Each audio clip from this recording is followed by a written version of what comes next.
No matter what happens, don't stop. We almost got it. Two treasure seekers are digging frozen ground in a cornfield at night. It's raining hard, lightning is flashing, but these two guys keep working. And now the shovel hits something solid. No way! A treasure chest!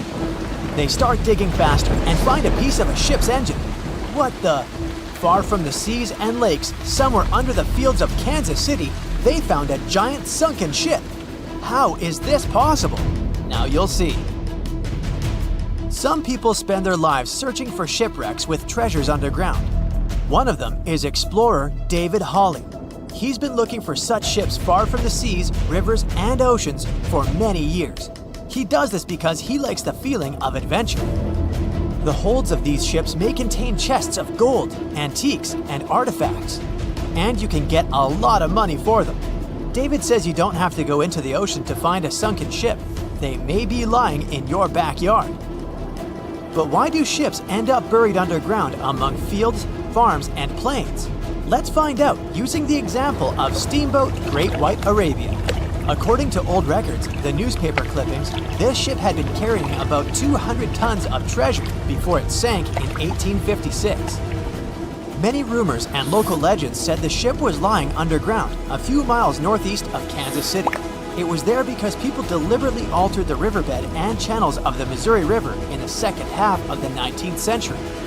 They artificially brought the shores closer to each other. They narrowed the river to increase the flow's speed, so boats could sail much faster. In the 19th century, steamboats were the most popular means of transporting passengers and goods. Before railroads, they extended the western border across the Mississippi and Missouri rivers and brought supplies to people. That's why it was so important to increase the speed of their movement. So, on September 5, 1856, Arabia was sailing along such an estuary. It came across a snag sticking out of the water. A piece of log quickly flooded the ship. Fortunately, all passengers were evacuated. But the steamer and its precious cargo reached the silt bottom of the Missouri River in a few minutes. Several years had passed. Everyone forgot about the vessel.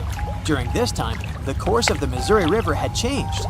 But Arabia remained under the wet, muddy bottom. The soil level above it was getting higher, and the ground was losing moisture. Eventually, many decades later, a cornfield formed above the sunken ship. In the 1980s, one farmer owned this area, and he had no idea what was hidden in his territory. David Hawley carefully studied the history of the sunken ships of the USA. He knew that hundreds of steamers had gone underwater all over Missouri, but most of all, he was interested in Arabia, as there were rumors that it was filled with gold and other valuable things. The territory of cornfields in Kansas was vast, but David Hawley knew how to search properly. In 1987, he started working. First, together with his brother and father, they collected all the clippings from old newspapers they could find. They were looking not only for information about the steamer, but also for maps of the Missouri River. They tracked its historical changes, checked the dates, and identified a large area where the steamer sank. Next, they used electromagnetic testing and other geological stuff to study the soil and find the right place. They searched for differences in ground moisture and density. Then, they went through the territory with powerful metal detectors. And so, by the fall of 1988, they had determined the location of the steamer. Arabia was the size of a football field. This gigantic vessel lay 45 feet underground, 4 stories down. But before they started excavating, they had to ask the owner of the cornfield for permission. For the farmer, this news was a big surprise. He agreed on the condition that the excavations would be completed by spring so that he could sow a new crop. Digging a giant ship in winter is much more difficult and expensive than at other times. It includes additional equipment, electricity, and heating costs. The team worked day and night. They financed the excavations out of their own pocket.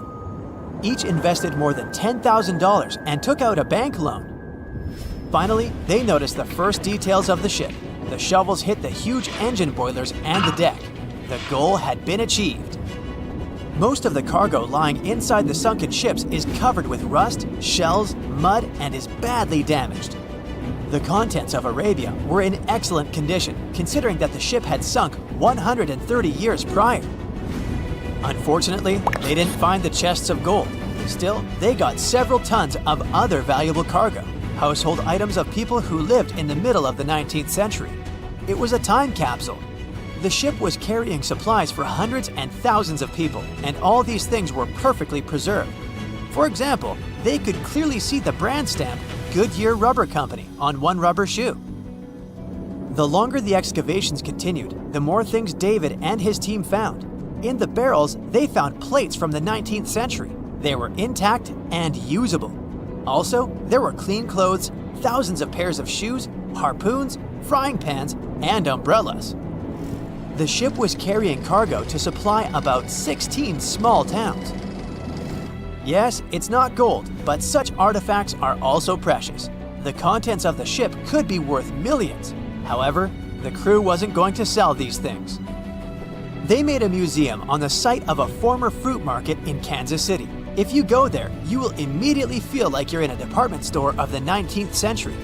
There are thousands of items in good condition. Even the matches here are dry enough to light up. It took David many years to present the entire collection from the steamship. He values each of the items and doesn't want to sell them. Anyone can come here, pay for a ticket, and find themselves in the past. Who knows, maybe there's an old ship hidden in your backyard too. Geologists found an older vessel in the hot desert of Namibia in 2008. This ship sailed back in the days when pirates scared sailors on the seas, and now it's inside a dried-up lagoon. The ship sailed from Lisbon in 1533 and disappeared with the crew near a small diamond mining town. After almost 500 years, the hull had been badly damaged. Only the carcass of the ship remained, but the treasure hidden inside the vessel stayed intact. They carefully studied the boat for a long time, trying not to ruin anything. And then, 5 days later, they found a big old chest in the hold. Carefully opening it, they found gold coins there. Thus, the cost of the ship was estimated at about $10 million. The exact cause of the shipwreck is unknown, but experts believe the ship was destroyed by heavy cargo and bad weather. It went to the bottom of a lagoon that later became a desert. Some find an airplane in their backyard, others discover a ship, and one man found a passage to an ancient secret city in his house. This happened in Turkey in 1963. The owners of the building decided to make repairs. He went to his basement and knocked down the wall to turn this place into a living room. And so, behind one wall, he found a tunnel leading underground. The man thought it was some kind of a secret chamber. He went down there and realized it was something much more than that. It was an ancient city 18 floors deep. People built it in the years 780 to 1180 as a refuge from weather disasters and the invasion of enemies. This place also includes many underground tunnels that stretch for several miles in different directions. People could get to the town from different points using secret passages leading to these roads. The city can accommodate about 20,000 residents, livestock, and tons of food supplies. Archaeologists have also found a chapel, schools, stables, and public kitchens there. Whenever you hear about ancient ruins, you almost never picture them being suspended somewhere, or just randomly hanging on the branch of a tree, right? In fact, for most of the ancient artifacts we have exposed in museums all over the world, archaeologists did quite an impressive amount of digging. You see, buildings have this funny way of fading away over time if not properly taken care of. Sometimes we need to reuse some building materials, so an older construction may be sacrificed in the process. Other times, houses are abandoned, and once they are exposed to the elements on the surface, like rain or sunlight, they don't really stand a chance. Some just simply crumble away due to good old erosion. So the only way a piece of architecture can survive the test of time is if it's somehow gotten buried deep down. Now, how did they end up buried in the first place? Well, it's quite the comedy of errors. Ancient cities had a habit of gradually raising their ground level like a kid adding toppings to their ice cream sundae. You see, these settlements were always busy collecting food and building materials to keep up with their ever-growing population. But hey, who has time to deal with waste and rubbish? It wasn't exactly high on their to-do list back in the day. So when it came to building new houses, Ancient civilizations found it much easier to save their sweat and tears by piling up the rubble and constructing right on top. But that's not all. Rivers would also occasionally flood and deposit a layer of sediment on the city floors, further encapsulating those ancient constructions. And in those dry regions like the desert, where the wind likes to show off its sand and dust dance moves, you can bet it was a constant struggle to keep the establishments clean. One hilarious example is the Sphinx, which had its head buried in sand until a group of archaeologists unearthed it in 1817. Some ancient towns eventually got covered up because they were completely abandoned. With less human activity to control their expansion, plant seeds couldn't resist the opportunity and sprouted all over the place. They gobbled up carbon dioxide from the air and grew, adding more and more bulk to the ground. Those cheeky roots even decided to stabilize the soil made from decaying plant matter, creating layers upon layers of earthy goodness. It's like the ultimate DIY project Mother Nature embarked on, with plants as her loyal helpers. The act of digging into the secrets of ancient civilizations is not just about unearthing a lost world. It's also an epic quest to reveal the hidden treasures beneath layers of history. But how do archaeologists know where to dig in the first place? If everything is covered in layers upon layers of sediments, debris, and plant roots, they must have some sort of system they rely on before embarking on a new project, right? For starters, they're not always the ones suggesting an archaeological dig in a certain location. Let me explain. Let's say you're a contractor and you want to build a new fancy apartment complex in your city. Some local legislations have certain requirements before your project can start, though. For instance, before anyone starts building on a piece of land, they might need to bring in specialists to check the soil. These clever folks can be archaeologists, geologists, or paleontologists, and they need to keep an eye on things during development. If any artifacts or ecofacts, fancy word for organic remnants, are discovered, these experts swoop in to excavate and study them. But what about sites that have nothing to do with bulldozers and yellow hats? Archaeologists have more than one trick up their sleeves when it comes to locating ancient hotspots. They dive deep into historic records with a healthy dose of detective work. By sniffing out old documents and maps, they can piece together the puzzle of human activity in a specific area. If a site has been visited before, it's even better. Finding records of past excavations or historical accounts can give archaeologists lots of information on where to continue their treasure hunt. Before archaeologists start swinging their shovels, they engage in a bit of a visual scan mission. Armed with a grid system, they'll stroll around the site, keeping their eyes peeled for any artifacts that might be hiding just beneath the Earth's upper layer. From groundstone tools to historic glass and even ancient garbage dumps, yes, they're also valuable. These keen-eyed explorers can spot signs of human activity faster than most people. If they stumble upon midden soil, fancy term for a garbage dump, they know for sure that humans once called this place home. Archaeologists don't just rely on their trusty shovels, though. They have an arsenal of gadgets to aid in their search for hidden wonders. Geophysical tools are like their secret weapons. Take the resistivity meter, for example. This clever contraption measures the electrical component of the soil and any buried features or artifacts. A buried wall, for instance, will create a different resistivity reading than the surrounding soil. Magnetometers and ground-penetrating radar work in similar ways, showcasing potential hints of ancient treasures in the soil. And who could forget our trusty old friend, the GPS? It helps archaeologists map out precise locations, like a high-tech treasure map, leading them straight to their pot of gold. Care to virtually visit some of the most important archaeological sites in the world? Well, follow me. In the United Kingdom, for instance, you'll find this interesting place called Stonehenge. It's one of many henges scattered around, but this one really takes the cake. Picture this: massive ancient stones standing tall and proud, arranged in a funky outer ring and an inner horseshoe, with some smaller stones thrown in for good measure. And guess what? These amazing stones have been around for over 5,000 years. Talk about a serious case of rock-solid longevity. Now, here's where it gets interesting. According to local folklore, the legendary wizard Merlin whipped out his magic wand and poof! He teleported these massive stones all the way from Ireland.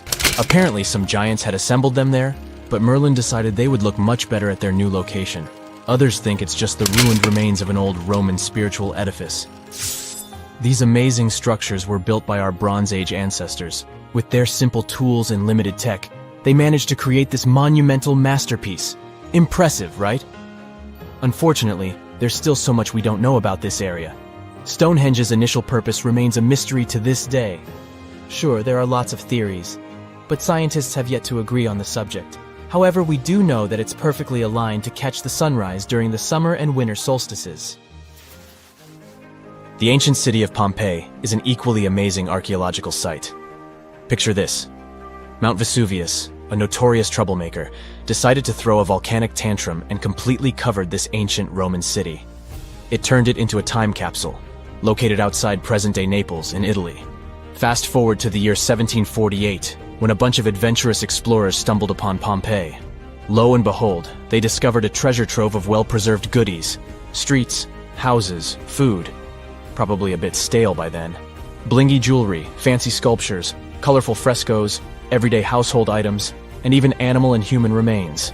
It was like an epic archaeological party. From the looks of it, Pompeii had it all. Fancy houses and villas, a massive 20,000-seat arena, cute little artisan shops, hangouts like taverns. And let's not forget the saucy spots like those luxurious bathhouses for some intense pampering. There's also the Sanctuary of Apollo, where people used to gather for their daily dose of worship. And of course, the bustling heart of the city, the Forum of Pompeii, where all the cool people used to hang out. And guess what? Pompeii is so cool that it made it to UNESCO's World Heritage List back in 1997. That's like the ultimate Hall of Fame for historical awesomeness. It also includes many other famous buildings and sites, like the Taj Mahal in India and the Acropolis of Athens in Greece. So, imagine you're 15 and you get bored of playing video games. Instead, to pass the time, you decide to give some attention to an old hobby of yours, tracking down lost Mayan cities. You've heard that some ancient civilizations are said to have built entire cities based on constellations, so you decide to check out whether that was true for the Mayans. You find a book containing all the constellations the Mayan civilization believed to exist. You open good old Google Maps and map every ancient Mayan city discovered to date. You start seeing that this information actually matches. And truly, the biggest ancient Mayan cities correspond to the brightest and biggest stars of the Mayan constellations. Okay, this is getting interesting. You manage to map out over 100 ancient cities when you suddenly notice something strange. There's an area in the Yucatan Peninsula in Mexico where archaeologists have unearthed 2 Mayan cities. But on the constellation map, there are 3 stars. Could this mean there is a long-lost city waiting to be discovered nearby? You might think this sounds too daydreaming, but the story is actually true. The previous account happened to a Canadian teenager named William Gaddery. The boy is known as a science genius and had even won an award for the constellation theory we presented just now. When he noticed that a 3rd city was missing from the 23rd constellation he was examining, he began to scour the internet for satellite pictures that could help him solve this mystery. He looked into images from NASA, JAXA, a Japan-based satellite company, and Google Earth. These images were still insufficient to answer his questions, so he reached out to a friend inside the Canadian Space Agency. His friend provided him with state-of-the-art satellite imagery that gave him the answer he was looking for. According to the images, there is a large square area right on the border of Mexico and Belize, which looks like the remains of a city. William took the images to a remote sensing expert known as Dr. Armand Larocque from the University of New Brunswick. They studied the images thoroughly and concluded that the area could be housing 30 buildings and even a large pyramid. The scientific and archaeological community went crazy with the 15-year-old's discovery. Could this really be true? Some background. Lost Mayan cities began to be unearthed in the mid-20th century. Since then, ruins from cities such as Tikal, Palenque, and Uxmal have been rediscovered. The Mayans were one of the biggest pre-Columbian civilizations living in the Americas. They began to settle in the area as early as 1500 BCE. Experts believe that, at its height, the Mayan civilization consisted of over 40 cities, with a population of millions of people. That's a crowd. And their cities were pretty interesting. Their civilization spanned over Mexico's Yucatan Peninsula, Guatemala, and Belize. They survived mainly on agriculture, so they developed a complex irrigation system in most of their cities. They built a series of ceremonial buildings, pyramids, plazas, and even courts for ball games. The Mayans were keen pyramid builders, but they also developed an advanced astronomical system. With whatever ancient technology they had, they were able to predict the exact location of planets, such as Venus and Mars, and they were able to predict the exact dates of eclipses. That's why the methodology William used to discover this long-lost Mayan city was unusual, but not completely surreal. The Mayans were keen astronomers, so it wouldn't be too strange that they built their major architectural feats in relation to the sky, would it? And they wouldn't be the first ones to be doing so. There is a famous fringe of Egyptology dedicated to studying how the Giza pyramids were built in perfect alignment with the Orion constellation, meaning that each pyramid was purposely built to align with one of the major stars of Orion's belt. According to William, he first had the idea to look at the Mayan constellations because he couldn't understand why the Mayans built their cities where they built them. Most major cities, such as Chichen Itza and Uxmal, aren't near any rivers or significant bodies of water. Instead, they're built on marginal lands and on top of mountains, which confused the 15-year-old. His next thought was that it might have something to do with astronomy. William named the new city he discovered Mouth of Fire, which is also my nickname, and he even won a merit award for his hard work. However, his theory was very much contested inside the archaeological community, and many Mayan experts worked to debunk William's findings. Some archaeologists say that constellation theories are too unscientific. Anthony Aveni, a renowned anthropologist and astronomer, referred to William's methodology as an act of creative imagination. He explained that there is no way to be sure what the Mayan constellations really were. It's all just hypothetical. Another debunking of William's findings came from Mayanist David Stewart, who said that the object identified on the satellite imagery is nothing but an old cornfield. His claim was supported by an expedition that took place near the area in 2021, when the archaeologists present reported there was nothing at all in this area. Still, a 15-year-old boy almost found a long-lost Mayan city, which is pretty exciting if you ask me. Similar techniques as those used by William are actually being used to unearth lost civilizations all over the world. According to space archaeologist Sarah Parquet, satellite imagery has been a key player in discovering ancient cities in Egypt and other places. Sarah herself spends most of her days scouring images for any sign of where there could have been cities long ago. What happens, she says, is that any time you have something buried, it's going to be covered either by vegetation, soil or sand, or some other modern construction on top of it. In order to assess whether there is something hidden under large canopies of vegetation or not, she uses infrared technology, for instance. A major recent discovery in Brazil was done in a similar way. Satellite imagery detected a network of trenches dating back to 200 to 1200 CE. These suggest settlements that could have supported around 60,000 people. But in this case, the satellite imagery did indeed correspond to what was on the ground. Researchers from the University of Florida found several mountains that were accompanied by ditches and geoglyphs. Archaeologists also found remnants of carefully designed walls, centered around plazas, much like the type of construction done by the ancient Mayans. Advances in satellite tech have also shed new light on long-discovered ancient Mayan cities, such as Tikal. Located in the heart of the Guatemalan jungle, Tikal is believed to have been the capital of the ancient Mayan Empire. At its height, it was comparable in importance to cities such as London or New York in today's world. It was composed of a series of complex monuments, many of them believed to have been the resting places of kings and chiefs. Tikal is already known to have been big, but recent discoveries show it could have been even 3 times larger than what scientists originally believed. The main discovery revolves around a fortification on the outskirts of the city, indicating how far the original city stretched. And new discoveries still take place.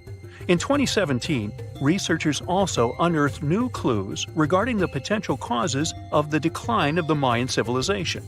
Using data from a site in Seawolf located 62 miles southwest of Tikal, scientists analyzed radiocarbon data from ceramics and archaeological excavations to extract new information about the sudden demise of this great civilization. The information shows that, instead of a sudden collapse, the Mayans most likely collapsed in waves of social instability and political crises. These events are believed to have deteriorated Mayan city centers and began causing the dispersion of the Mayan population. Well, it seems like it's a prime time to uncover ancient ruins. What do you say? Will you give it a try as well? A gruesome discovery took place in Egypt some years ago. You want to hear about it? 16 human hands, carefully buried in 4 eerie pits. They didn't look too much like human hands at first, since they were abnormally large, but they were.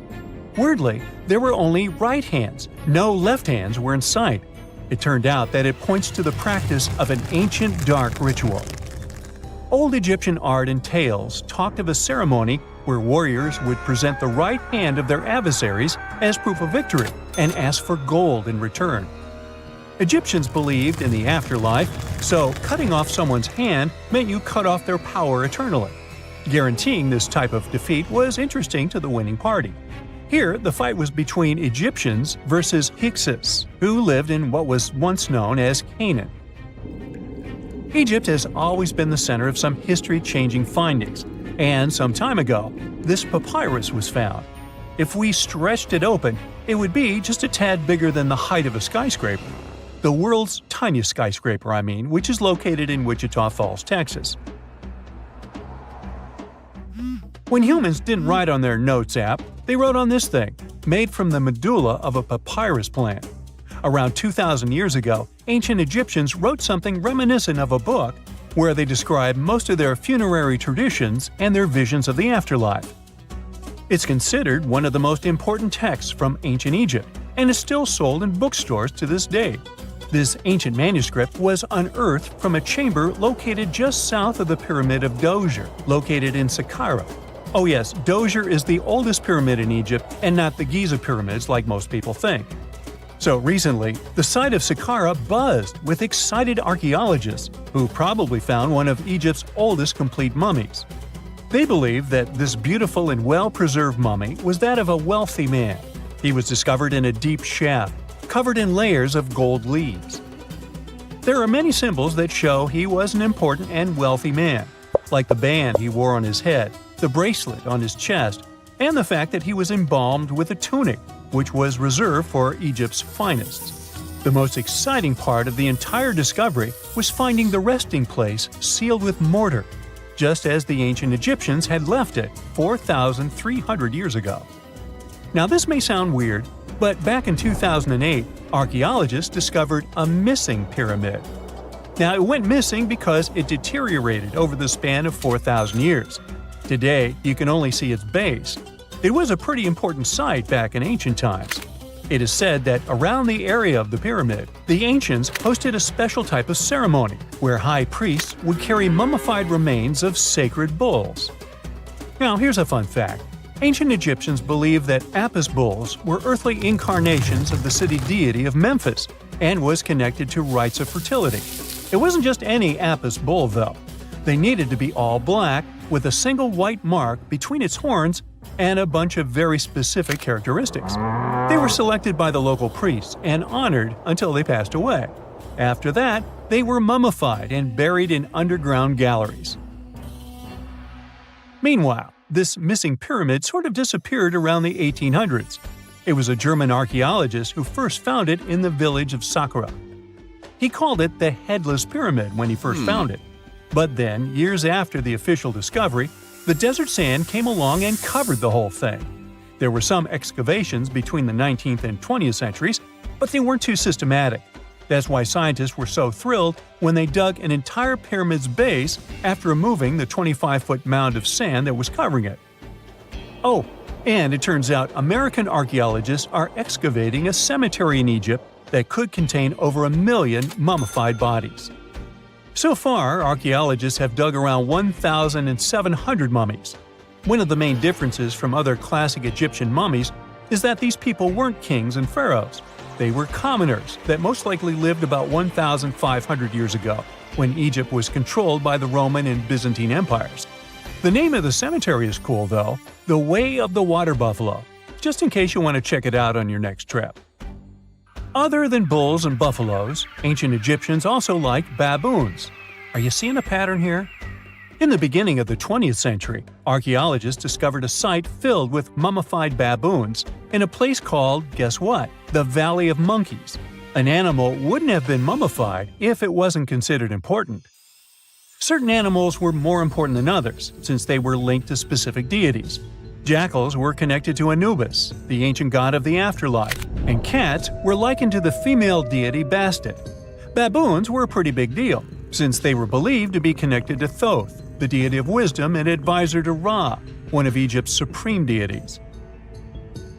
The archaeologists who studied these animals weren't too happy. They think these baboons were kept inside and were deprived of sunlight for most of their lives. They had extreme vitamin D deficiencies and they were poorly fed. Maybe Thoth got angry with these baboon keepers. Just a guess. Since there's never a boring day for archaeologists in Egypt, they also found human mummies with golden tongues. Since Egyptians were all about the afterlife, they believed that golden tongues might help a person speak once they pass to the other side. I mean, it's a long shot, but hey, why not? Some of these mummies were placed in wooden coffins with goods, such as necklaces, pottery, golden artifacts in the shape of lotus flowers and scarab beetles, and iPhones. Just kidding. A new temple was also unearthed recently in Egypt. Scientists believe it was dedicated to honor Zeus Cassios. That deity would be a cross between Zeus, the almighty Greek deity of the sky, and Mount Cassios. While digging around the Sinai Peninsula in Egypt, archaeologists spotted two pink granite columns poking out of the ground. And bingo! They believe these columns represented the temple's front gate and collapsed during an earthquake many years ago. And speaking of deities, there weren't only super serious deities. Recently, scientists unearthed a golden ring in a city south of Cairo. No, Frodo, it's not magical. It was a normal gold ring, but it had the depiction of the deity of fun, officially named Bes. This deity is often described in sacred texts as a happy chubby dwarf. Today, many tattoos we get are sorta deprived of any sense and are made of aesthetic purposes only. In ancient Egypt, though, women would get tattoos as a token of protection for childbirth. That's what scientists think, at least. Around the Nile region, scientists found some mummies that had well-preserved tattoos, which is a rarity since the skin deteriorates so easily. Two of these women tattooed their lower backs, and the drawings were simple. They were mostly pictures, including that same chubby dwarf we just talked about, Bes. He also had a side hustle as the protector of women during childbirth. Now, would you believe me if I told you ancient Egyptians invented robots? No? Well, that's because that's not entirely true. Sure, they were astronomers, mathematicians, and engineers, and somehow they also squeezed an eccentric invention into that package. An automated deity some scientists called Hathor. This wooden statue had been in the Metropolitan Museum of Art for years before someone noticed its secret. With the help of an X-ray machine, specialists discovered a mechanical operating system inside it. The pulley-like axis goes from the statue's shoulder to her left leg. When the system rotates, the statue raises and lowers her hand. Hey, pick me! Pick me! I got my hand up here. You plan to spend your summer vacation in Africa. The final destination is the Sahara Desert. It's located in northern Africa, stretching from the Atlantic Ocean to the Red Sea. You're excited to ride camels and learn about the region's rich cultures. You hop on an extensively long flight, and finally, you are here. You find yourself in the world's biggest hot desert. Can you believe it's 3 million square miles? You're ready for your first adventure after drinking liters of ice-cold water.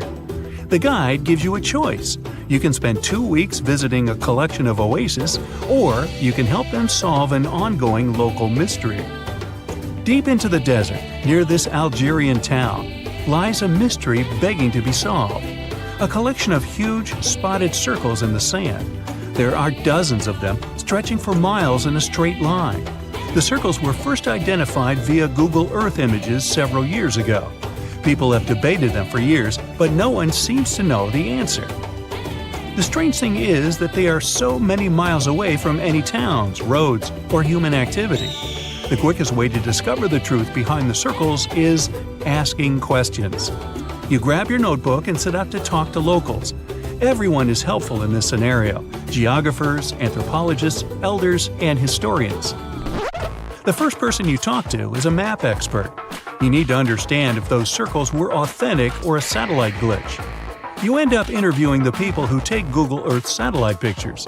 The circles are really there. They appear in multiple pictures from many years. Then, let's understand why they are there in the first place. After 2 days of interviews, you have your first lead. The circles could be the result of oil activity. Experts explained why this would make sense. Algeria is a rich area for natural resources, so this would be a sensible guess. Usually, to find out if there is anything worth extracting, companies would undertake seismic surveys. Seismic surveys are a way of analyzing the Earth's surface by sending shock waves into the ground. Depending on how these waves bounce back, you'll know what is located there. A special vehicle could have marked the soil that way. So, did we unravel the mystery? Not quite so. As you know, the Sahara Desert is one of the driest areas on the planet. The average high temperatures in summer are over 104 degrees Fahrenheit. To survive there, people need to find ways of accessing water. So, these circles could be a kind of ruin or leftovers from ancient water wells. Again, I'd say this is a sensible guess. Ready for some fact-checking? Some anthropologists agree that these circles could be ancient fogueras. Foguera is the name of a 2,500-year-old style of irrigation system, usually found in northern Africa. It is also known as a qanat in other places in northern Africa. Locals would dig a deep well at an elevated point, deep enough to tap into underground water. They would then dig parallel shafts at regular distances. Then they would dig an underground channel that connected the city to the well. Solely with the help of gravity, water would run from the well to the city. This traditional technology provided water for crops, livestock, and humans. Now, let's say these wells made human-made oases possible. Even the closest municipality name was an indication that this could be true. The name Fogueret Essaouira is actually named after Foguerets, these ancient wells. Now, this lead was proving to be very accurate. You decide to travel over there to see for yourself. You take a local bus, sit back, and enjoy the ride. The landscape in northern Algeria is filled with ancient-looking towns. You even see ruins of wells along the way, on the outskirts of smaller cities. Opening Google's satellite images, you can see the qanat's markings on the ground, a series of holes running down several miles. But as soon as you arrive, you find out you were wrong. Dale Lightfoot, one of the world's leading experts on qanats, said that the circles were definitely not qanats. Even the satellite images confirm this difference. Uh-oh, we were so close. Apparently, qanats or fogueras would not run down a straight line. They wouldn't be shaped like circles. Another clue that this wasn't the case was that there were no towns at the end. The circles were really far away from any human activity, and qanats were explicitly built to provide water for human settlements. Well, it sure was a good try. You almost gave up on this mystery when you decided to take one more field trip. It was days of preparation, pick-up cars, food, equipment, all so that the mystery of the Sahara Circles could be unraveled. On the first day, you drove over 99 miles into the desert. You were always curious to see what this part of the world looked like. Over there, you see nothing but mustard yellow dunes. The night sky is pretty decent, though. You can see the entire Milky Way with your own eyes. You set up camp and sleep under a canopy of stars. The next day, tension grows. There's no cell reception. Oh dear. But thankfully, you added the coordinates of the circles to your Google map. And surprise, the offline mode works out there. You follow the coordinates, but it leads you astray.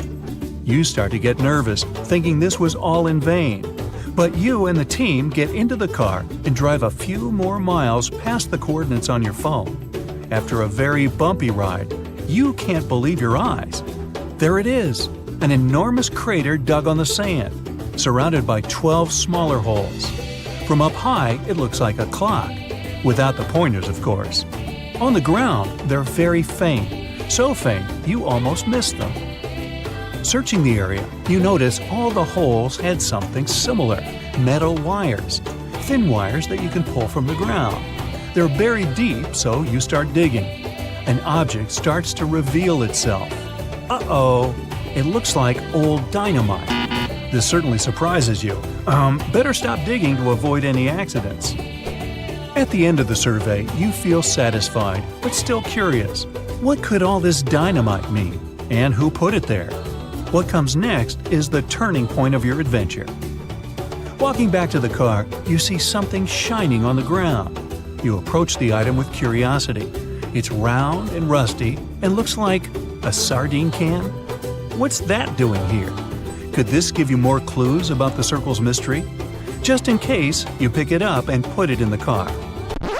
Back in the city, the puzzle pieces start to reveal the story behind the Sahara Circles.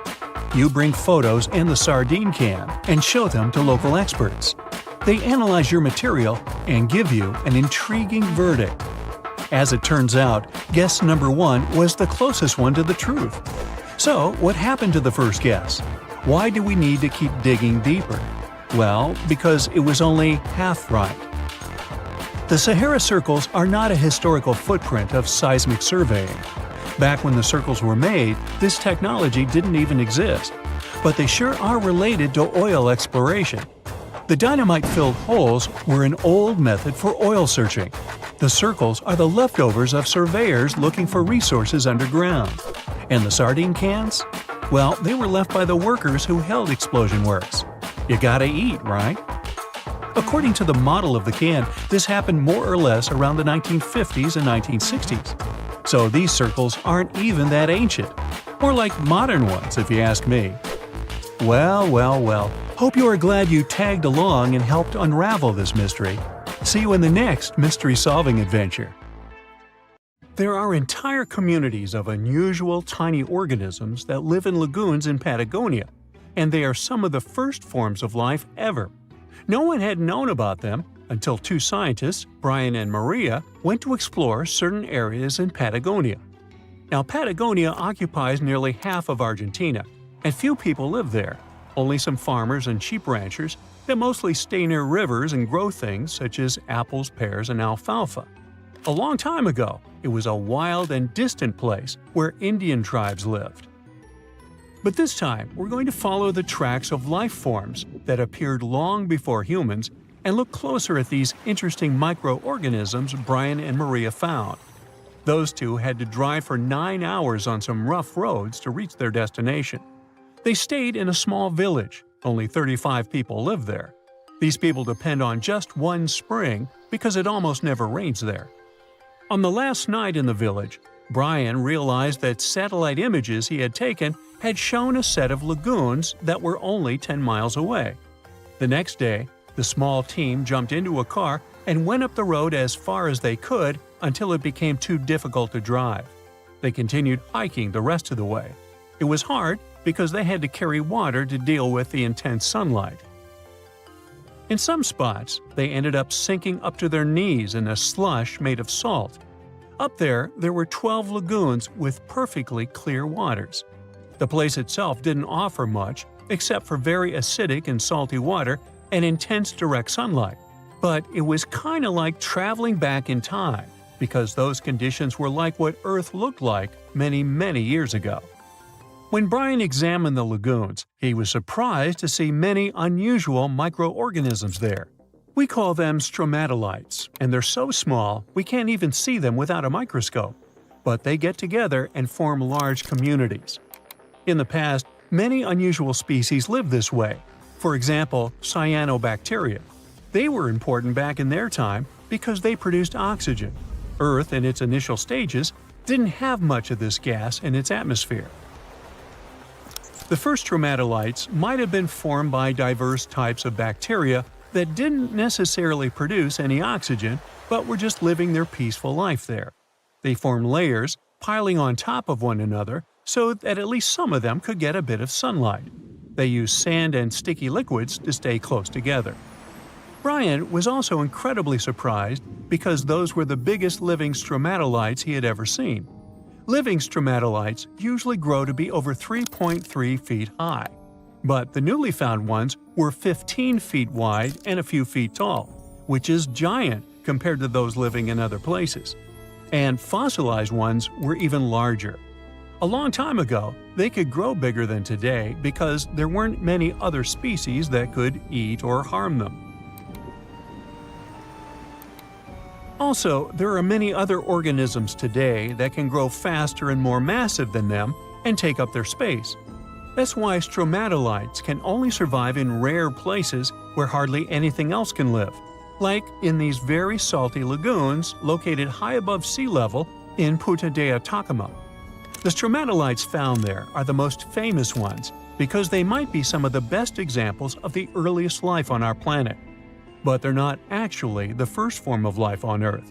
The oldest of their fossils are 3.5 billion years old, while some other evidence we have tells us that life on our planet appeared around 4.1 billion years ago. Maybe some stromatolites lived back then as well. But Earth has changed a lot since then, and the places where they might have lived haven't survived. Now, all this may not seem like a lot at first glance, because no one has found an exotic and weird beast our world has never seen. But these are notable examples of what searching for life somewhere else in the universe might look like. Scientists who are interested in studying Mars often come to this place, since it might be similar to what the red planet looked like an exceptionally long time ago. If there were fossils hidden in the ancient rocks on Mars, they might look like these stromatolites. Another faraway land has revealed some of its secrets. It's Antarctica, with an ancient lost world found under its ice. Antarctica hasn't always been this frosty, isolated land of snow and ice sheets. Once it used to be part of the Gondwana supercontinent, together with what is now South America, Africa, Australia, the Arabian Peninsula, and the Indian subcontinent. But at some point, it split off and went to build a life on its own. It formed as other landmasses started to move away, which created its coastline. But Antarctica was different in many other ways back then too. It used to be a land covered in magnificent forests and rivers full of life. Scientists use radar and satellites to explore a mysterious world hidden under the ice there. This ancient land, which is close to the Indian Ocean, is as big as the U.S. state of Maryland or Belgium. It's more than 14 million years old. Some studies say that this area formed over 34 million years ago, which was way before Antarctica got into its deep freeze. At first, temperatures there were higher, possibly like the weather in Patagonia or the cold, temperate rainforests of Tasmania, New Zealand, or maybe even more tropical than that. But as the climate became cooler, small glaciers started forming on hills close to the rivers. Valleys sunk deeper because of all that ice covering them. And then, temperatures dropped even lower, and a giant layer of ice covered the entire continent, hiding those old glaciers. Rivers shaped this lost world a long time ago, way before it ended up covered in ice that's almost 2 miles thick in some spots. Scientific studies of this area showed that those landscapes had been full of highlands and mountains. The ice that formed over Antarctica made the whole area very cold, so the landscape couldn't erode anymore. This means everything has remained basically the same and untouched under the ice for millions and millions of years. What's interesting is that we know less about this land hidden under the ice than about the surface of Mars. One way to explore it would be to drill through these ice sheets to check for samples of sediments below. They could tell us more about the ancient flora and fauna frozen underneath. It's not a new method. A similar method was used to collect 2-million-year-old samples in Greenland. Australia has a secret world too. Ancient organisms were found hidden in rocks in the northern parts of the continent that are about 1.6 billion years old. These microscopic things are part of a family called eukaryotes. The members of this family that exist today include plants, fungi, animals, and even those tiny organisms with just one cell, such as amoeba. All living things with nuclei in their cells, including us, can trace their family tree back to one of the oldest members of this family. That one is called the last eukaryotic common ancestor, and it lived more than 1.2 billion years ago. Those ancient organisms were more complex and bigger than bacteria.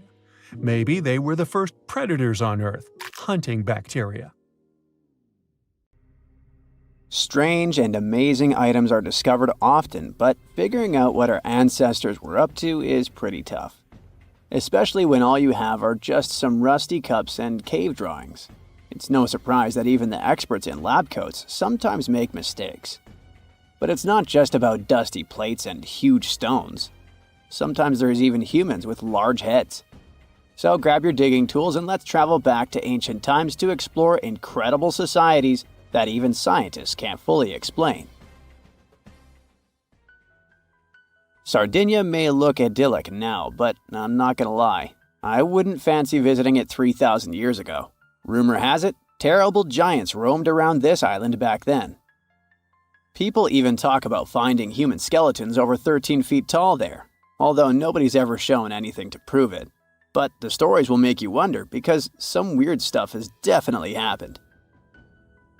In 1974, over 5,000 pieces of broken stone artifacts were found in a part of the island called Monte Prama, but instead of being displayed in a museum, they were locked up in an underground vault for about 30 years. Sounds a bit suspicious, doesn't it? When they were finally displaced in 2005, scientists put the pieces together to find statues of 38 giant men standing 8 feet tall. Not quite as tall as the legendary skeletons, but still pretty huge. It's thought these statues were made by the Nuragic people, who lived on the island a long time ago. Besides giant statues, they also built over 8,000 massive stone buildings. Perhaps Nuragic weren't giants themselves, but they definitely liked their things big. I do too. I like a big number of likes on our videos. That would be pretty great. Thank you if you liked this and subscribed. Now back to the video.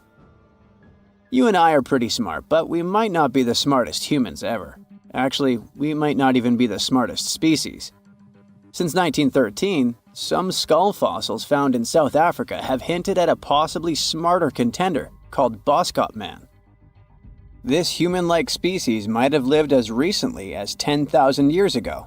Their skull suggests they had really big heads, which means their brains could have been 30% bigger than ours. Wow! Their average IQ could have been around 149, making them among the smartest 0.05% of people today. But if a Boskop Brainiac was so much smarter, why are they not around and we are? Well, bigger isn't always better, you know. Our brains are a lot bigger than our ape relatives, mainly in the prefrontal cortex. This part helps with high-level tasks like making decisions, remembering things short-term, and being aware of ourselves. The parts of the brain that handle our senses and movements haven't really grown much. So, maybe the Boskops spent too much time dwelling on the past rather than doing practical things like hunting. But this is all just guessing. We really don't know what happened to these clever cousins of ours. Some people even argue that Boskops weren't any different from us, with the only evidence being parts of skulls. The jungle is huge. Did you know the Amazon rainforest is home to about 30% of all the world's plant and animal species? That's impressive. However, the history of one native species, humans, has long puzzled scientists. The mysterious Kasarabe people lived here for hundreds of years and then vanished around 1400 AD. People thought the Amazon only had a few scattered tribes, but recently we discovered big, unusual shapes in the ground called geoglyphs. These might look like simple shallow ditches, but they're actually the remains of a vast civilization that spread over 5,000 square miles and includes about 450 markings, some as wide as 1,300 feet. That's insane! They likely contained ceremonial buildings and could have hosted up to 1 million people as recently as 550 years ago. Thanks to new technology like LiDAR, which uses a safe laser to map the forest without harming it, we can explore deeper. In 2019, some scans showed miles of raised roads and pathways and even pyramids over 70 feet tall. They found 26 separate settlements, 2 of which were at least 250 acres each. Damn, that's like 330 soccer fields. It's not certain what happened to the Kasarabi people. Maybe European conquistadors drove them out. Maybe the most baffling ancient civilization is one we've never actually found a trace of. Yep, I'm talking about Atlantis, the grand city that supposedly sank into the ocean. The first mentions of Atlantis come from the ancient Greek philosopher Plato, who talked about a great city near the Strait of Gibraltar. But for ages, everyone just thought Plato made up Atlantis as a perfect version of his own Athens.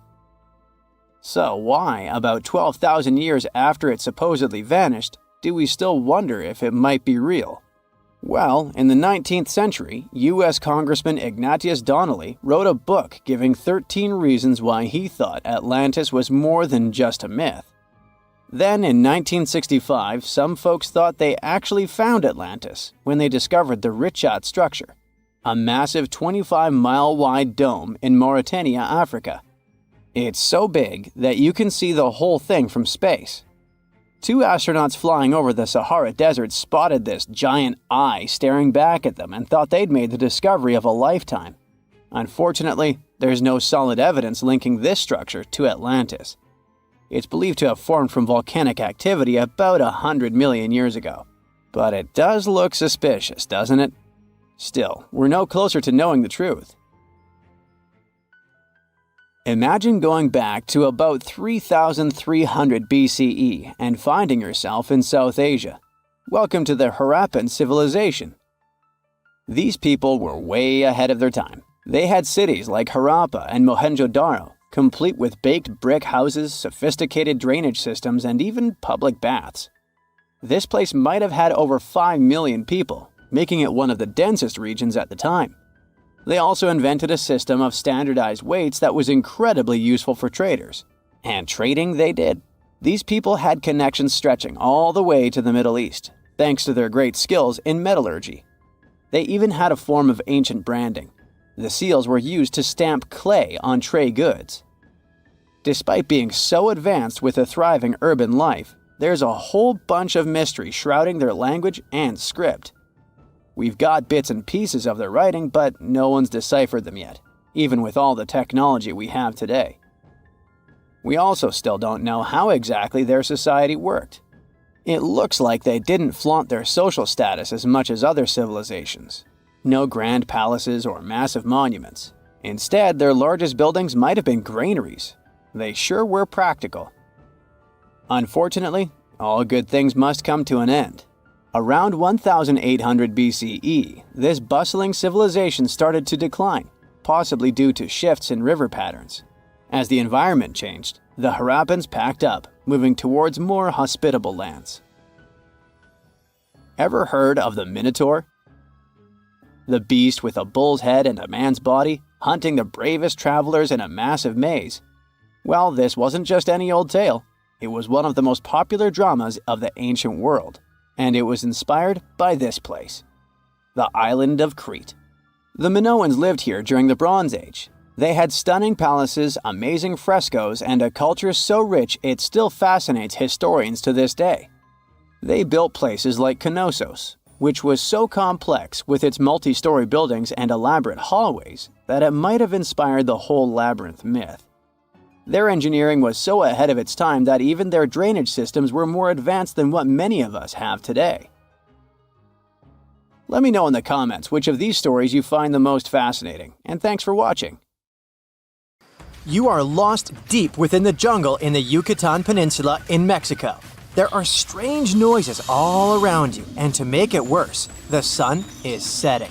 Soon, you'll be alone in the middle of an unknown rainforest. Guess it was a pretty bad idea to come looking for El Dorado on your own, wasn't it?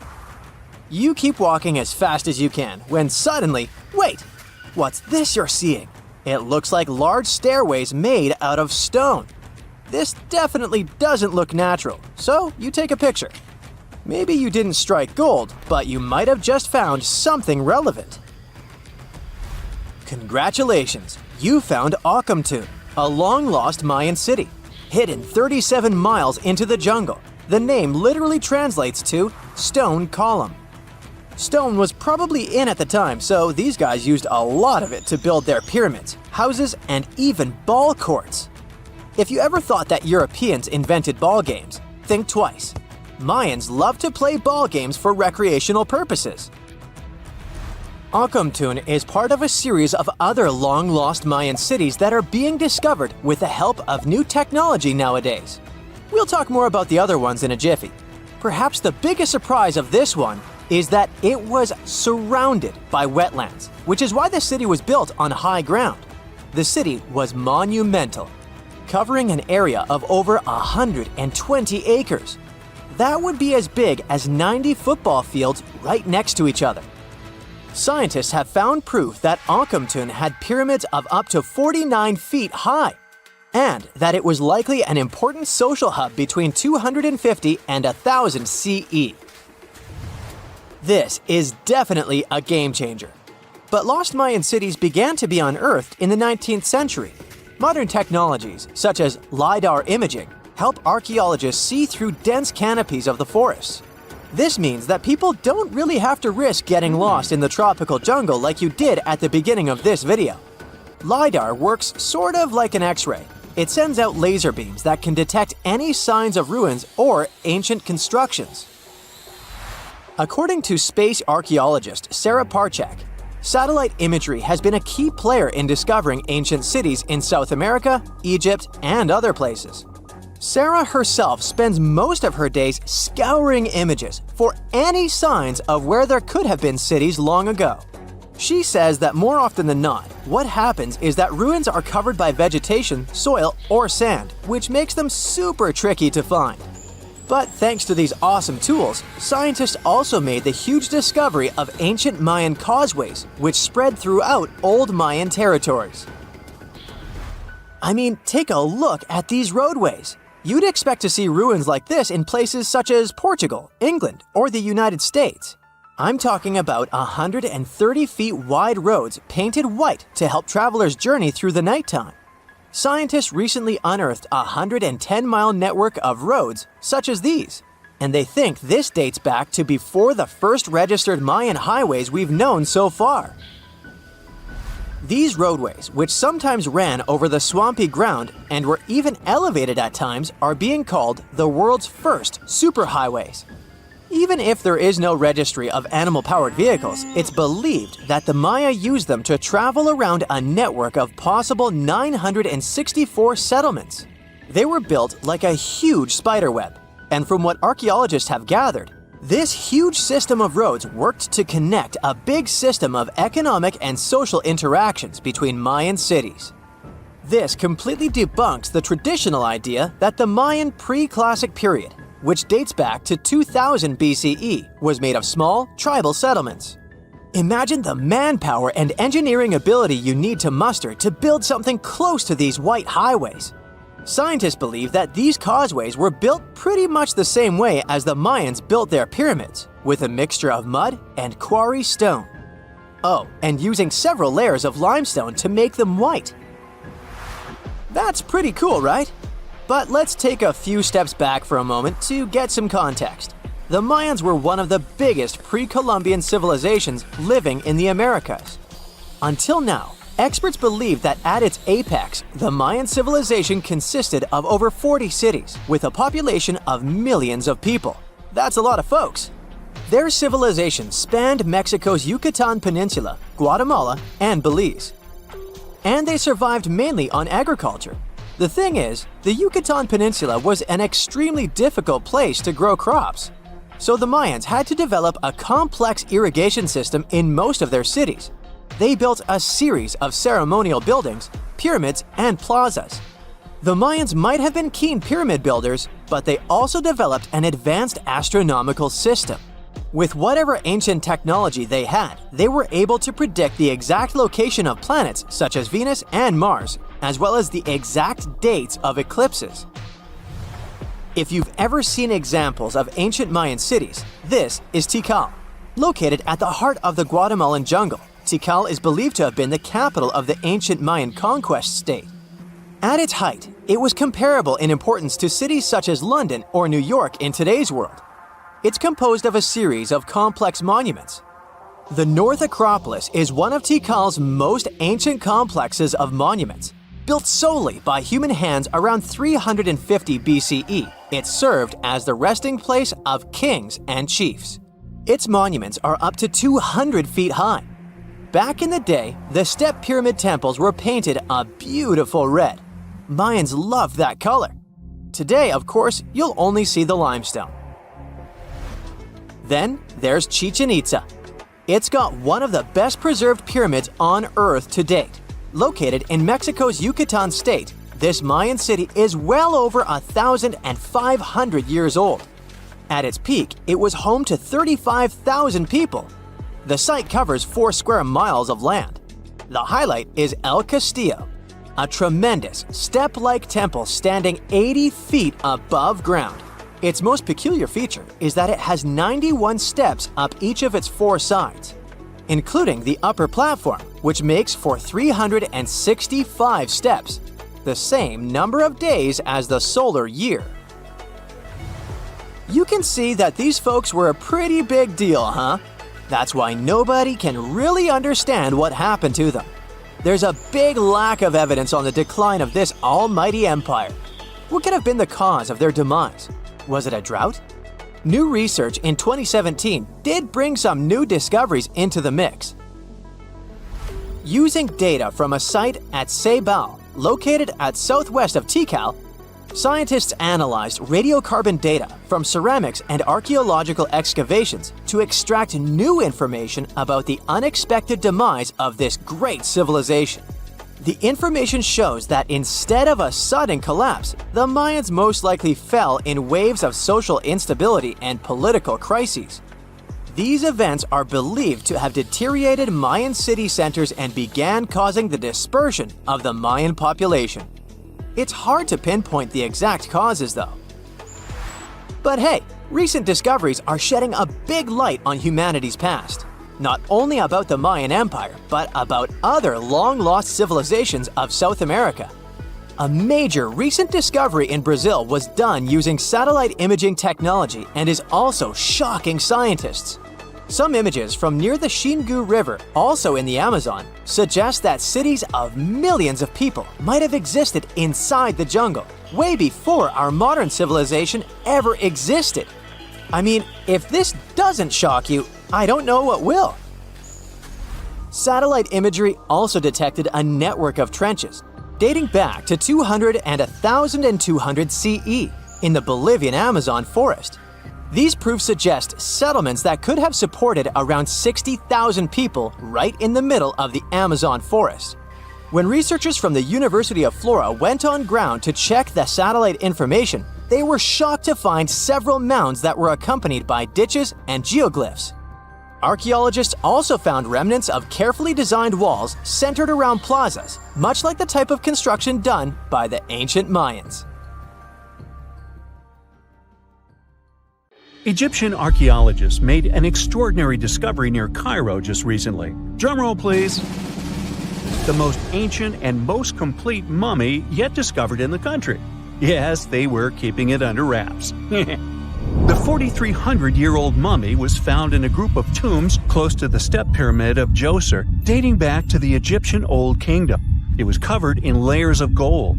The team also found several other tombs, including one belonging to an ancient Egyptian official and another belonging to a secret keeper who had the power to perform special ceremonies. Another interesting tomb was that of a writer, which featured the largest statues ever found in the area. This vast burial site is also home to more than a dozen pyramids and resting grounds. Probably one of the most famous mummies in the world is that of Hatshepsut. She ruled Egypt like a boss for around 20 years, building all sorts of impressive buildings and creating new trade routes. But when archaeologist Howard Carter found her tomb in the Valley of the Kings, her sarcophagus was empty. However, Carter did find 2 coffins in another tomb, one of which belonged to Hatshepsut's wet nurse and the other to an unknown woman. In 2006, a team of specialists decided to investigate whether that mysterious lady was the queen herself. They found a molar tooth in a wooden box with Hatshepsut's name on it, and when they compared it to a gap in the mummy's mouth, it was a perfect match. Ramses II was a pretty impressive ruler, but it was his mummy that eventually made history. Now, we don't hear too much about his daddy. Okay, I'll stop. Ramses is considered to be the most powerful pharaoh in all of Egypt, as he reigned for a whopping 6 decades. He also lived to be over 90 years old. Now that's pretty amazing, considering the time he lived in. Ramses II supposedly had over 100 offspring too. Talk about a big family. When he passed away, his body was originally buried in the Valley of the Kings, but some sneaky guys tried to rob his tomb of all his treasures. Officials back in the day weren't having any of that though, so they moved his body to a secret location to keep it safe. Fast forward to the 1800s, and Ramses II's mummy was discovered along with a bunch of other rulers and important officials. But it wasn't in the best condition, so archaeologists flew it to Paris to get it, pampered. Problem was, he couldn't just be transported into another country. The only solution available was to give Ramses II his own passport. His occupation was listed as king, and the document even featured his photo. Most mummies aren't necessarily known for having the most hydrated skin. But that of an ancient woman, also known as Lady Di, proves otherwise. No, not that Lady Di. This wealthy lady from ancient times was discovered in an ornate tomb in 1971, and she looked fabulous, if we can say so about a mummy. Thanks to the special conditions in her tomb, like the moisture in the environment and the lack of oxygen, her body was almost perfectly preserved. Her skin was soft, her hair was on point, and she was still flexible. The museum that now proudly displays her mummy also shows a ton of fancy items that were buried with her, like dinnerware and musical instruments. Archaeologists investigated the mummy further and discovered that she passed away from a heart attack at around 50 years old. Even though it hasn't been around for over 2,000 years, Lady Di is still making history. The mummy of Otzi the Iceman was discovered in the Alps in 1991. Austrian authorities initially thought he was a modern mountaineer because he was so well preserved. Turns out, he was actually from the Copper Age. He was found in a mountain pass over 10,000 feet above sea level. Through studying his mummy, we've learned so much about life in Copper Age Europe. For example, we know that he was a native of Central Europe and enjoyed eating meat. He also suffered from arthritis, narrowing arteries, and intestinal problems. But he likely used acupuncture and medicinal herbs to treat these conditions. And apparently, he was pretty handy with tools. He sharpened them just days before his untimely demise. Who knows if he was expecting trouble or just getting ready for some routine work. Now, King Tut and his story is most likely the one that made all mummies famous. This pharaoh passed away at the young age of 19, more than 3,000 years ago. But his mummy is still one of the most well-known in the world. When his tomb was opened in 1922, people went wild because it was still intact, unlike many other royal tombs. It had some seriously blinged-out coffins, including one made of solid gold. Not only did Tut's tomb give us a glimpse into ancient Egyptian history, but his mummy also taught us a lot about the time he lived in. DNA analysis helped identify his parents and revealed that the pharaoh had a rare bone disorder that might have made walking a bit tough. Now, Ginger is most likely one of the coolest mummies you'll ever hear about. He's like a time traveler from 5,000 years ago who's still looking fly with his golden hair and perfectly preserved nails. Ginger was discovered in Egypt and is believed to be the earliest known mummified body. Before people even knew about mummification, they used to place bodies in shallow graves in the hot, dry sand. And since the sand absorbed all the water, bacteria couldn't reproduce and the body was preserved naturally. Now, scientists are not sure if Ginger's preservation was intentional or not, but since he was buried with some pottery vessels, it's likely that whoever buried him knew some serious preservation techniques. If you want to meet Ginger in person, He's currently chilling at the British Museum. One Dutch art collector bought a statue from Asia and ended up finding a weird discovery. The statue contained a mummy hidden inside. Unfortunately, the body was too fragile to move, so they had to leave it there. The coolest part is that this mummy is over 1,000 years old and was on display for 200 years before being encased in the statue. When scientists did a CT scan, they found out that the mummy was filled with paper scraps covered in writings. Experts think he might have done this thing called self-mummification, which is a pretty intense process involving a special diet and tea that makes your body less prone to bacteria. Only a few people could handle this ritual, and those who managed to do that were seriously respected. No other Egyptian queen has baffled scientists and historians like the stunning Nefertiti. Based on her statues, she was known for her slender neck, wide eyes, and high cheekbones. Her name translates to "the beautiful woman has come." Talk about living up to your name, huh? Even though she wasn't a pharaoh herself, Nefertiti still managed to leave a lasting impression. Written records suggest that, as a wife and queen, she held an incredibly influential role. Because of her power, she was indeed admired, but she also managed to make quite a lot of enemies throughout her life. She was also related to King Tut, but not biologically. Rather, she was his stepmother. So far, locals have yet to identify her mummy, but that may soon change. A local Egyptologist who has been busy excavating tombs in the Valley of the Kings has found 2 mummies that he believes could be Nefertiti and her daughter. According to specialists, we may soon finally get a definitive answer about the identity of these 2 mummies. And if one of them does turn out to be Nefertiti, we could be in for a real treat. DNA analysis and CT scans of the mummy could give us the most complete and accurate image of the queen that we've ever seen.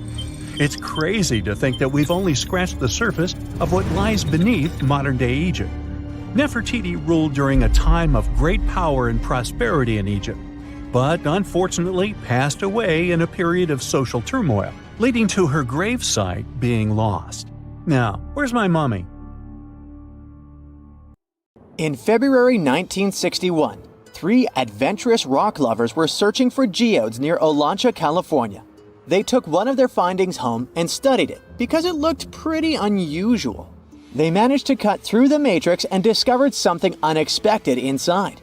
Instead of the usual mineral formations, it had a cylindrical object resembling porcelain inside. There was a metal shaft at its center, and around it, a hexagonal sheath made of copper and some unidentified substance.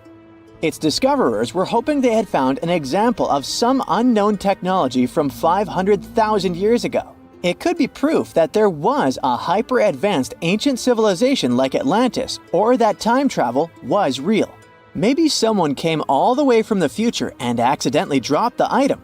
Or maybe some intelligent extraterrestrial beings brought it when visiting Earth. If any of these theories were true, it would mean that scientists have to completely rewrite all human history as we know it.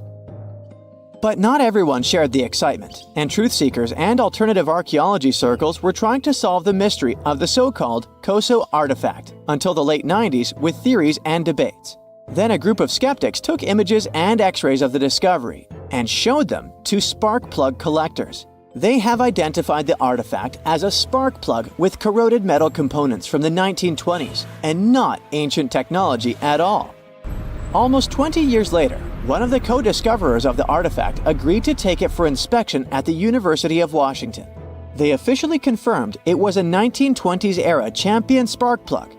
And the stone matrix containing the artifact wasn't a geode, but a concretion. Those can form because of natural processes over decades or years, but not millennia. The Koso artifact is a good example of an out-of-place artifact, which is a thing in pseudo-archaeology.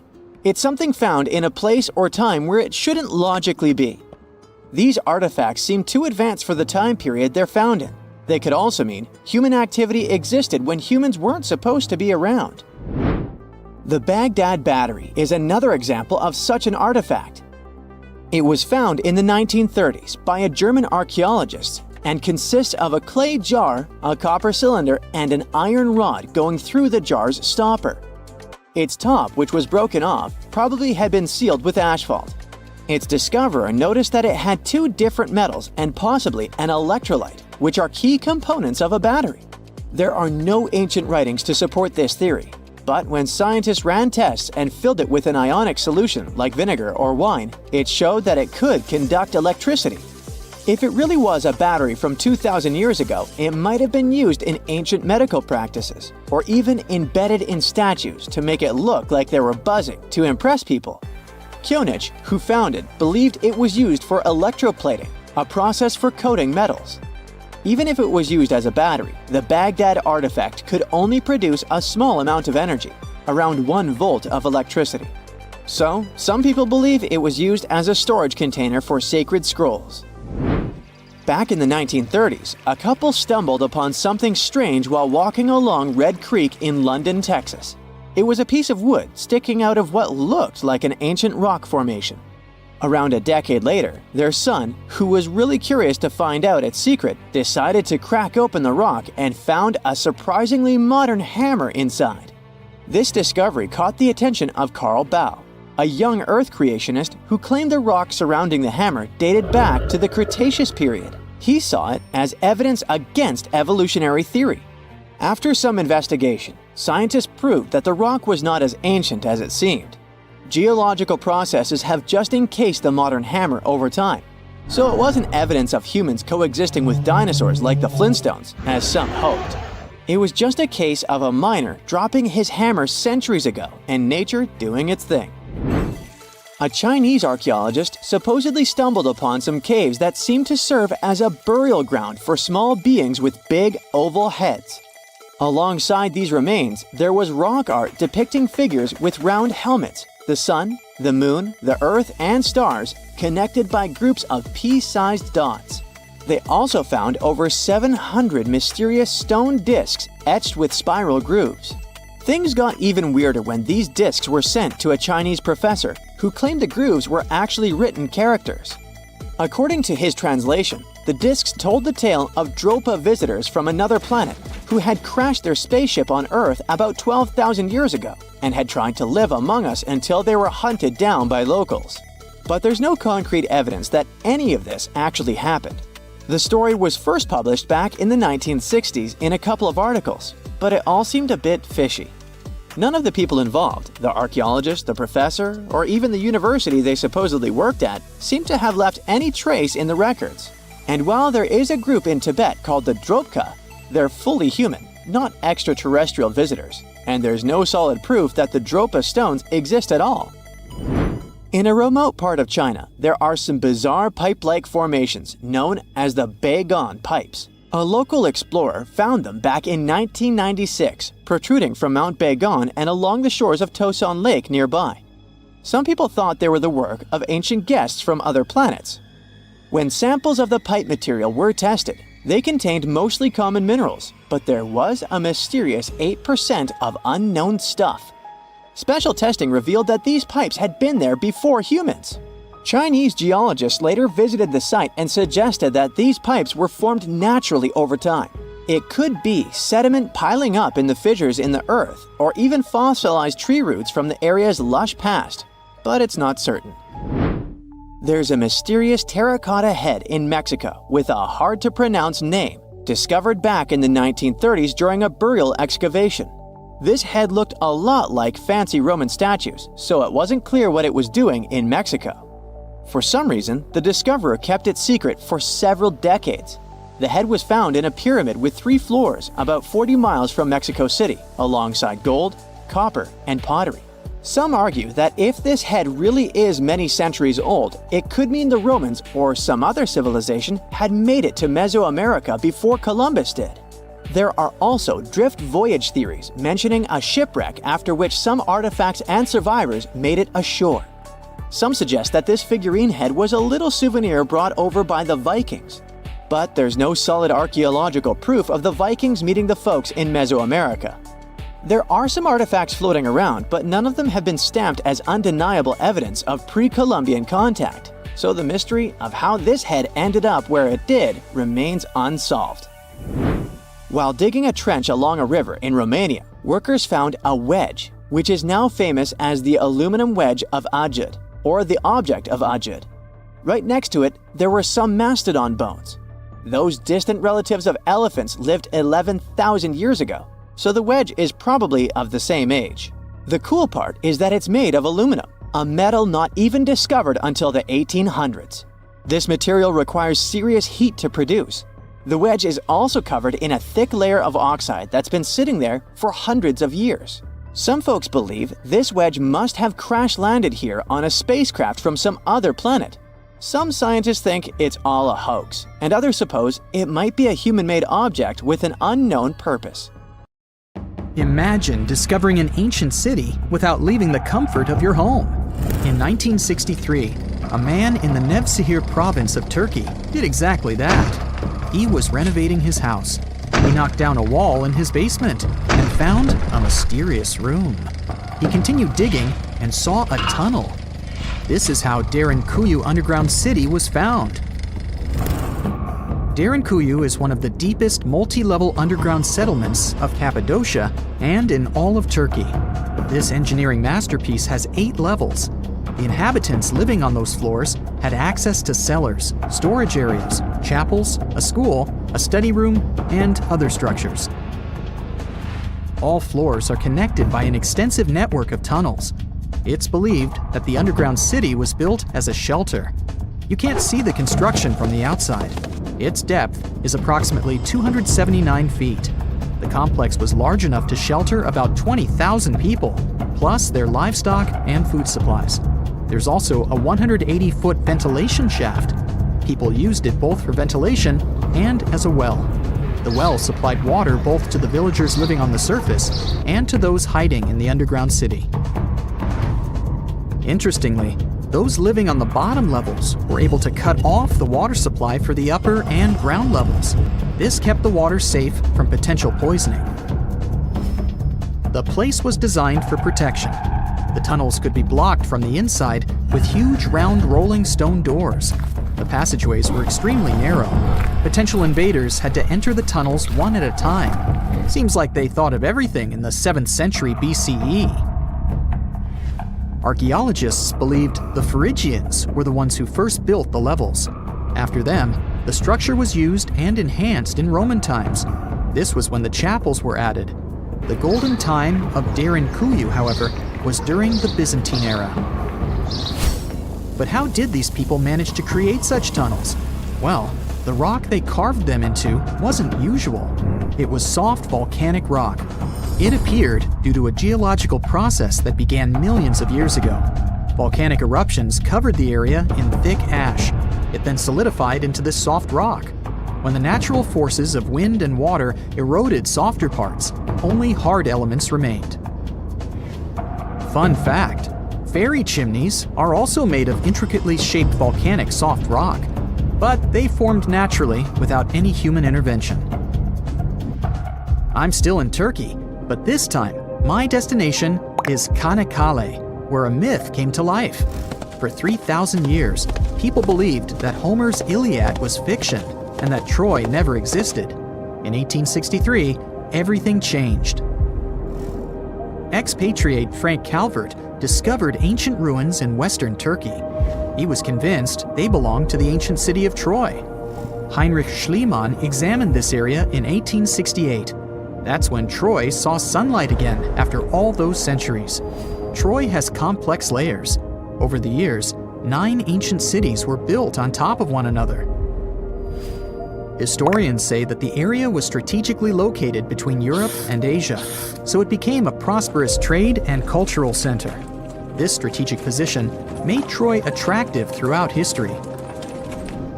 After the Trojan conflict, the city was abandoned between the years 1100 to 700 BCE. Then Greek settlers rediscovered the area, and Alexander the Great ruled there.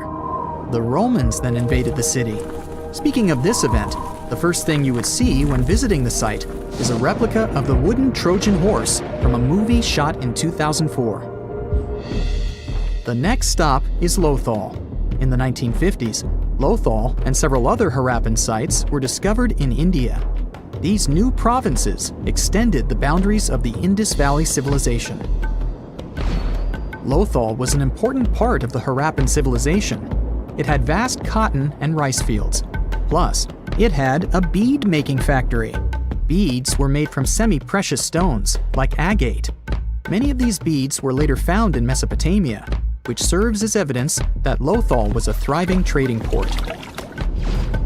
Archaeologists believe that the city was part of an ancient trade route. Traces of agriculture? Check. Traces of trade? Check. What else?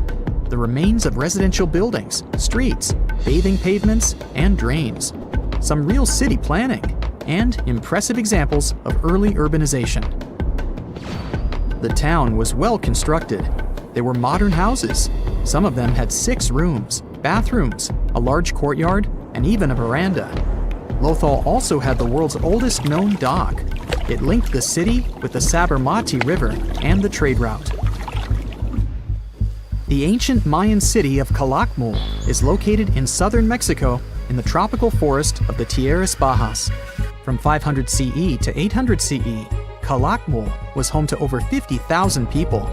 There was a central plaza surrounded by outer districts. And if we count both the inhabitants of all those outer areas and those who lived in the center, Calakmul had a population of more than 1.5 million people. It was a city that was habitable for 12 centuries. It's believed that the place had more constructions than any other excavated Maya settlements in the region. After 1000 CE, the Maya civilization there faced a downfall. The settlement that was once the center of Mesoamerica was almost completely abandoned. The ancient city was at the heart of the second largest tropical forest in America. The site is well preserved, so today, if you were to visit it, you would be able to picture what life looked like in ancient Mayan times. The city remains include architectural complexes and sculpted monuments, defensive systems, quarries, water management features, agricultural terraces, massive temple pyramids, and palaces, not to mention a variety of body ornaments and other accompanying objects. It proves that complex state-organized societies lived in this tropical forest. The Mayans depicted nature in their paintings, pottery, sculptures, rituals, and even food. I'm moving on to a place people thought didn't really exist. The city of Thonis Heracleion appeared only in a few inscriptions and ancient texts. Turns out, it was waiting to be discovered for thousands of years. Scientists searched the majority of the coast of Egypt. But then, archaeologist Frank Gaudio and his team detected a colossal face looking at them from under the water. The ancient city of Heracleion was discovered completely submerged 4 miles off Alexandria's coast. In the ruins of the lost city, there were 64 ships, 700 anchors, and a treasure trove of gold coins. Archaeologists consider a 16-foot-tall statue and the temple remains the most important findings discovered by the expedition. Back then, the city had ceremonies and celebrations that took place in the Temple of Amun. The ruins and artifacts were made from granite and diorite, so they were in good condition even after having been in contact with water for centuries. They give people a glimpse into what life was like 2,300 years ago in one of the most important trade ports of the world. The city had a network of canals. You can think of it as an ancient Egyptian Venice. The canals linked many separate harbors and anchorages. Towers, temples, houses, and other structures were also linked by bridges. Thonis Heracleion was the country's main port for international trade and the collection of taxes. No one really knows how the city ended up submerged, but archaeologists connect it with natural causes. At the end of the 2nd century BCE, most probably after a flood, Heracleion got covered with water. Then, Alexandria, the city founded by Alexander the Great, became more glorious than Heracleion. Before Alexandria's fame, Heracleion was the main port of entry to Egypt. So, after the disaster, many ships heading for Heracleion had to change their route and go to Alexandria. Heracleion lost its glory until its rediscovery in 1933. Mesa Verde is an American national park in Colorado. The park is the largest archaeological preserve in the U.S., with more than 5,000 sites, including 600 cliff dwellings. Mesa Verde means green table in Spanish. The name comes from the shape of the mountains in the area, with flat tops and steep sides. The park is an ancestral Puebloan archaeological site. Starting from 7500 BCE, a group of nomadic Paleo-Indians seasonally lived in Mesa Verde. They were hunters, gatherers, and crop farmers. They built the first pueblos in the region. By the end of the 12th century, the Mesa Verdeans began constructing massive cliff dwellings, which are now the best-known structures in the park. Everyone loves a good landmark. The Roman Colosseum, the ancient city of Machu Picchu, the Giza pyramids. But have you ever wondered how it once looked? Way back in the days when they were built? Or even in the time they were covered in ivy and forgotten by humanity? Buckle up, because we're heading on a time travel adventure to the world's greatest archaeological sites. Our voyage begins in South America, deep inside the Peruvian mountains. Behold, the city of Machu Picchu. Machu Picchu is a monument to the ingenuity and power of the Inca civilization. During its prime, the Inca civilization stretched 2,500 miles along South America's coastline from modern-day Ecuador all the way down to Chile. And Machu Picchu was located at the heart and center of it. The historic site was constructed at around 7,000 feet above sea level, more or less around 1450 BCE. The gated city consisted of around 150 buildings made of stone. The Incas managed to build temples, houses, and even a complex aqueduct system to irrigate the entire town.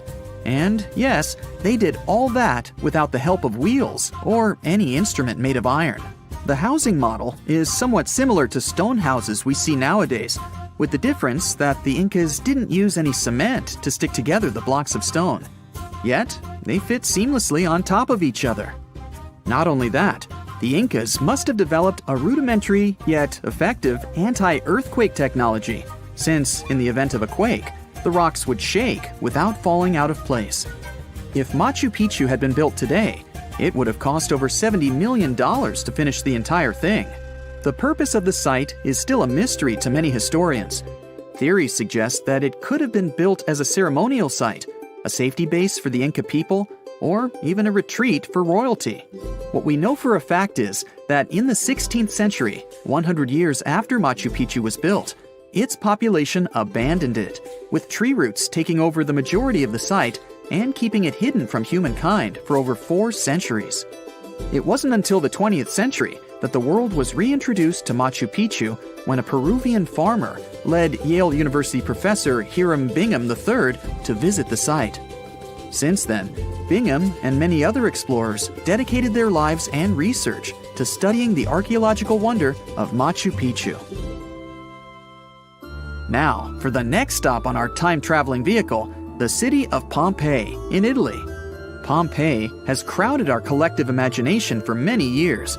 The eruption of the Mount Vesuvius volcano in 79 AD and the destruction of an entire city is hopefully not something that will happen again. But I bet you're wondering, what did Pompeii look like on its last day? It took 18 hours for Pompeii's streets, markets, houses, and forums to be buried under millions of tons of volcanic ash. Thanks to some clever scientists, we discovered that the lava and ashes that covered Pompeii on its very last day actually helped to freeze the city in time. Different from ice, the cloud of ashes did not preserve the city intact, but as the items disintegrated over 2,000 years, they left voids under the earth. Archaeologists found that if they filled these voids with plaster, the shape of the buried city would soon reveal itself. And that's exactly what happened. Of course, it was nothing like the bustling city of 12,000 people that had existed for many years before the fateful eruption. Pompeii was a vibrant and rich municipality. The site's ruins revealed that many areas of Pompeii boasted impressive houses, some with balconies, which was a sign of great wealth at the time. And, believe it or not, even some artwork survived the eruption. Archaeologists found well-preserved frescoes and murals of mythological creatures, all indicating that members of the high society lived there. Ruins show the city even had thermal baths and showers made with luxurious materials. Oh, and apparently, the people of Pompeii had amazing teeth. Yes, archaeologists could see even that tiny level of detail from the plaster molds they recovered from underground. Still in the Italian territory, we find one of the world's biggest tourist attractions, the Roman Colosseum. It was built as an amphitheater during the reign of Emperor Vespasian, around 70 AD. It wasn't until 80 AD that Vespasian's son, Emperor Titus, inaugurated the Colosseum. The monument was something to behold, with 157-foot-tall walls, over 80 entrances, and the capacity to host 87,000 people. All social classes and groups were welcome at the Colosseum, and this partly explains why it flourished for so many centuries. During the decline of the Roman Empire, around the 6th century AD, the Colosseum started being neglected and abandoned. The monument was looted, and some of its columns and stones were used to build infrastructure elsewhere. Only 1/3 of the original Colosseum still remains, and if it's big now, imagine what it once was. Greece was home to one of the world's largest empires. At the height of this empire, literally and historically speaking, more or less 2,400 years ago, the Greeks built a citadel known as the Acropolis. The Acropolis, which is composed of historical buildings, is considered to be one of the biggest landmarks of Western civilization to date. Tourists that visit the capital city of Athens today may be faced with yellowish and broken pillars of the Parthenon, standing way up high in one of the city's hills. But way back when it was built, between 447 and 432 BCE, the imposing and majestic Parthenon was purely white, as the entire monument was built with gleaming white marble. The statues inside were made of gold. The Parthenon is a 23,000 square foot temple held up by 69 marble columns. The largest blocks of marble are massive, weighing around 10 tons each. And the most surprising fact is that the marble didn't come from Athens, but from a nearby site that stood 10 miles from the Acropolis, known as Mount Pentelicon. Historians intrigued by where the primary material for building the Acropolis came from found tiny and big blocks of marble all scattered around the floor of Mount Pentelicon. There was also a paved road that the Greeks had built to carry the rocks around. But perhaps the most impacting monument of all times is located at the heart of the Middle East, outside the Egyptian city of Cairo. The pyramids are considered one of the 7 wonders of the ancient world. The Giza Pyramid Complex was built as a tomb for the pharaoh Khufu around 4,500 years ago. Between 20,000 to 30,000 people took part in the construction process. It's composed of 3 pyramids. The massive monument is made out of approximately 8,000 tons of granite and over 550,000 tons of mortar, which gives it the appearance it has today. Would you believe me if I told you that the pyramids didn't always look like this? Far from it. They were shiny white with a golden triangular tip at the top. This is because the Egyptians used over 6 million tons of limestone to cover the entire rocky, step-like structure, all so that they could gleam white under the unforgiving sunlight of Egyptian skies. The Pyramid of Khufu remained the tallest structure on Earth made by humans for over 3,800 years. It was the only 8-sided pyramid in Egypt and was believed to align with Orion's belt. It's considered to be the most aligned construction facing north. In 1979, it was inscribed on the UNESCO World Heritage List. Let's head on down to the Indian city of Agra to quickly visit the Taj Mahal. You may know it as the Taj, but it can also be called by its more endearing name, a teardrop in the cheek of time. The Taj took over 22 years to build and was commissioned in 1632 by Mughal Emperor Shah Jahan as a declaration of love for his third and favorite wife, Mumtaz Mahal. It was made with ivory white marble, and amazingly, due to tight conservation, it still remains very similar to what it was when it was built. I think all this talk of landmarks got me thirsty for some traveling. What about you? Tell us in the comments below if you've ever visited some of these sites, or which interesting landmarks you'd add to this video. It's 1898, and you're taking part in excavations in Saqqara. This place, not far away from Cairo, is full of ancient tombs and pyramids. You're in your Indiana Jones mood and hope to find something really phenomenal to become famous. Gold, manuscripts, treasure maps, mummies of famous pharaohs. Wait, A wooden bird? You're really disappointed, as it looks like a regular toy.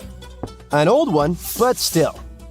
Little do you know that years later, someone would propose that your bird was actually an ancient monoplane. So the artifact, nicknamed the Sahara bird, is made of a sycamore tree. The birdie has a wingspan of just 7 inches and weighs around 40 grams. A perfect original souvenir from Egypt, I would say.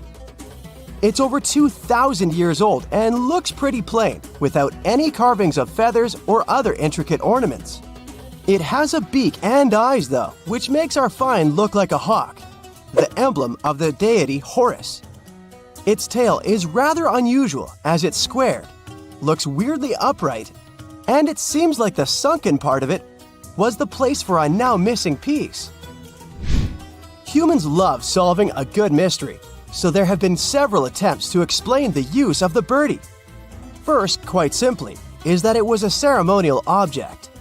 The second idea is that it was a toy for a child from some well-off family.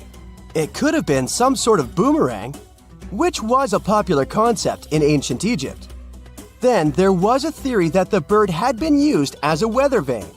But this one has been debunked as the figure doesn't have any holes or markings, except for the one made at the museum in Cairo to fix the exhibit on a stick. So there was no way to hang it in the past. Almost a century after the bird was found, Egyptologist Dr. Khalil Masiha proposed a new theory that it could have been a model of a monoplane. He believed the bird was missing a horizontal tailplane. Otherwise, it had its wings set at a right angle, similar to that of modern planes. It could have worked to generate the aerodynamic lift necessary for flights. Dr. Masiha also claimed that it was common at that time to place miniature models of technological inventions in tombs. So, did the ancient Egyptians really invent the plane in 200 BCE? That would make the Wright brothers, who are considered the inventors of aviation, really upset. They made one of their first flights only in 1903. There's just one way to know for sure, and that is to test the model. But you know, the ancient museum in Cairo would unlikely let one of their cherished exhibits fly around like a toy. That's why glider designer Martin Gregory built a similar model, this time of balsa wood, and concluded that even with the missing tailplane, the plane wasn't much of a flyer. Case solved? Not really. This didn't sound convincing enough to the History Channel, so they invited an aerodynamics expert to build another replica of the bird. He tested it in weather conditions similar to those in Egypt and was impressed with the little plane's abilities. So, if they did invent the prototype of a plane back in the times of pharaohs, it would be a good example of an oupart. That's an out-of-place artifact, an object that's way ahead of its time in terms of technology or history. And the Sahara bird isn't the only example of such a revolutionary concept. In 1901, a group of divers retrieved the Antikythera mechanism from an underwater shipwreck near the Greek island of Antikythera. It's been dubbed the world's first analog computer, and it's currently dated around 100 BCE.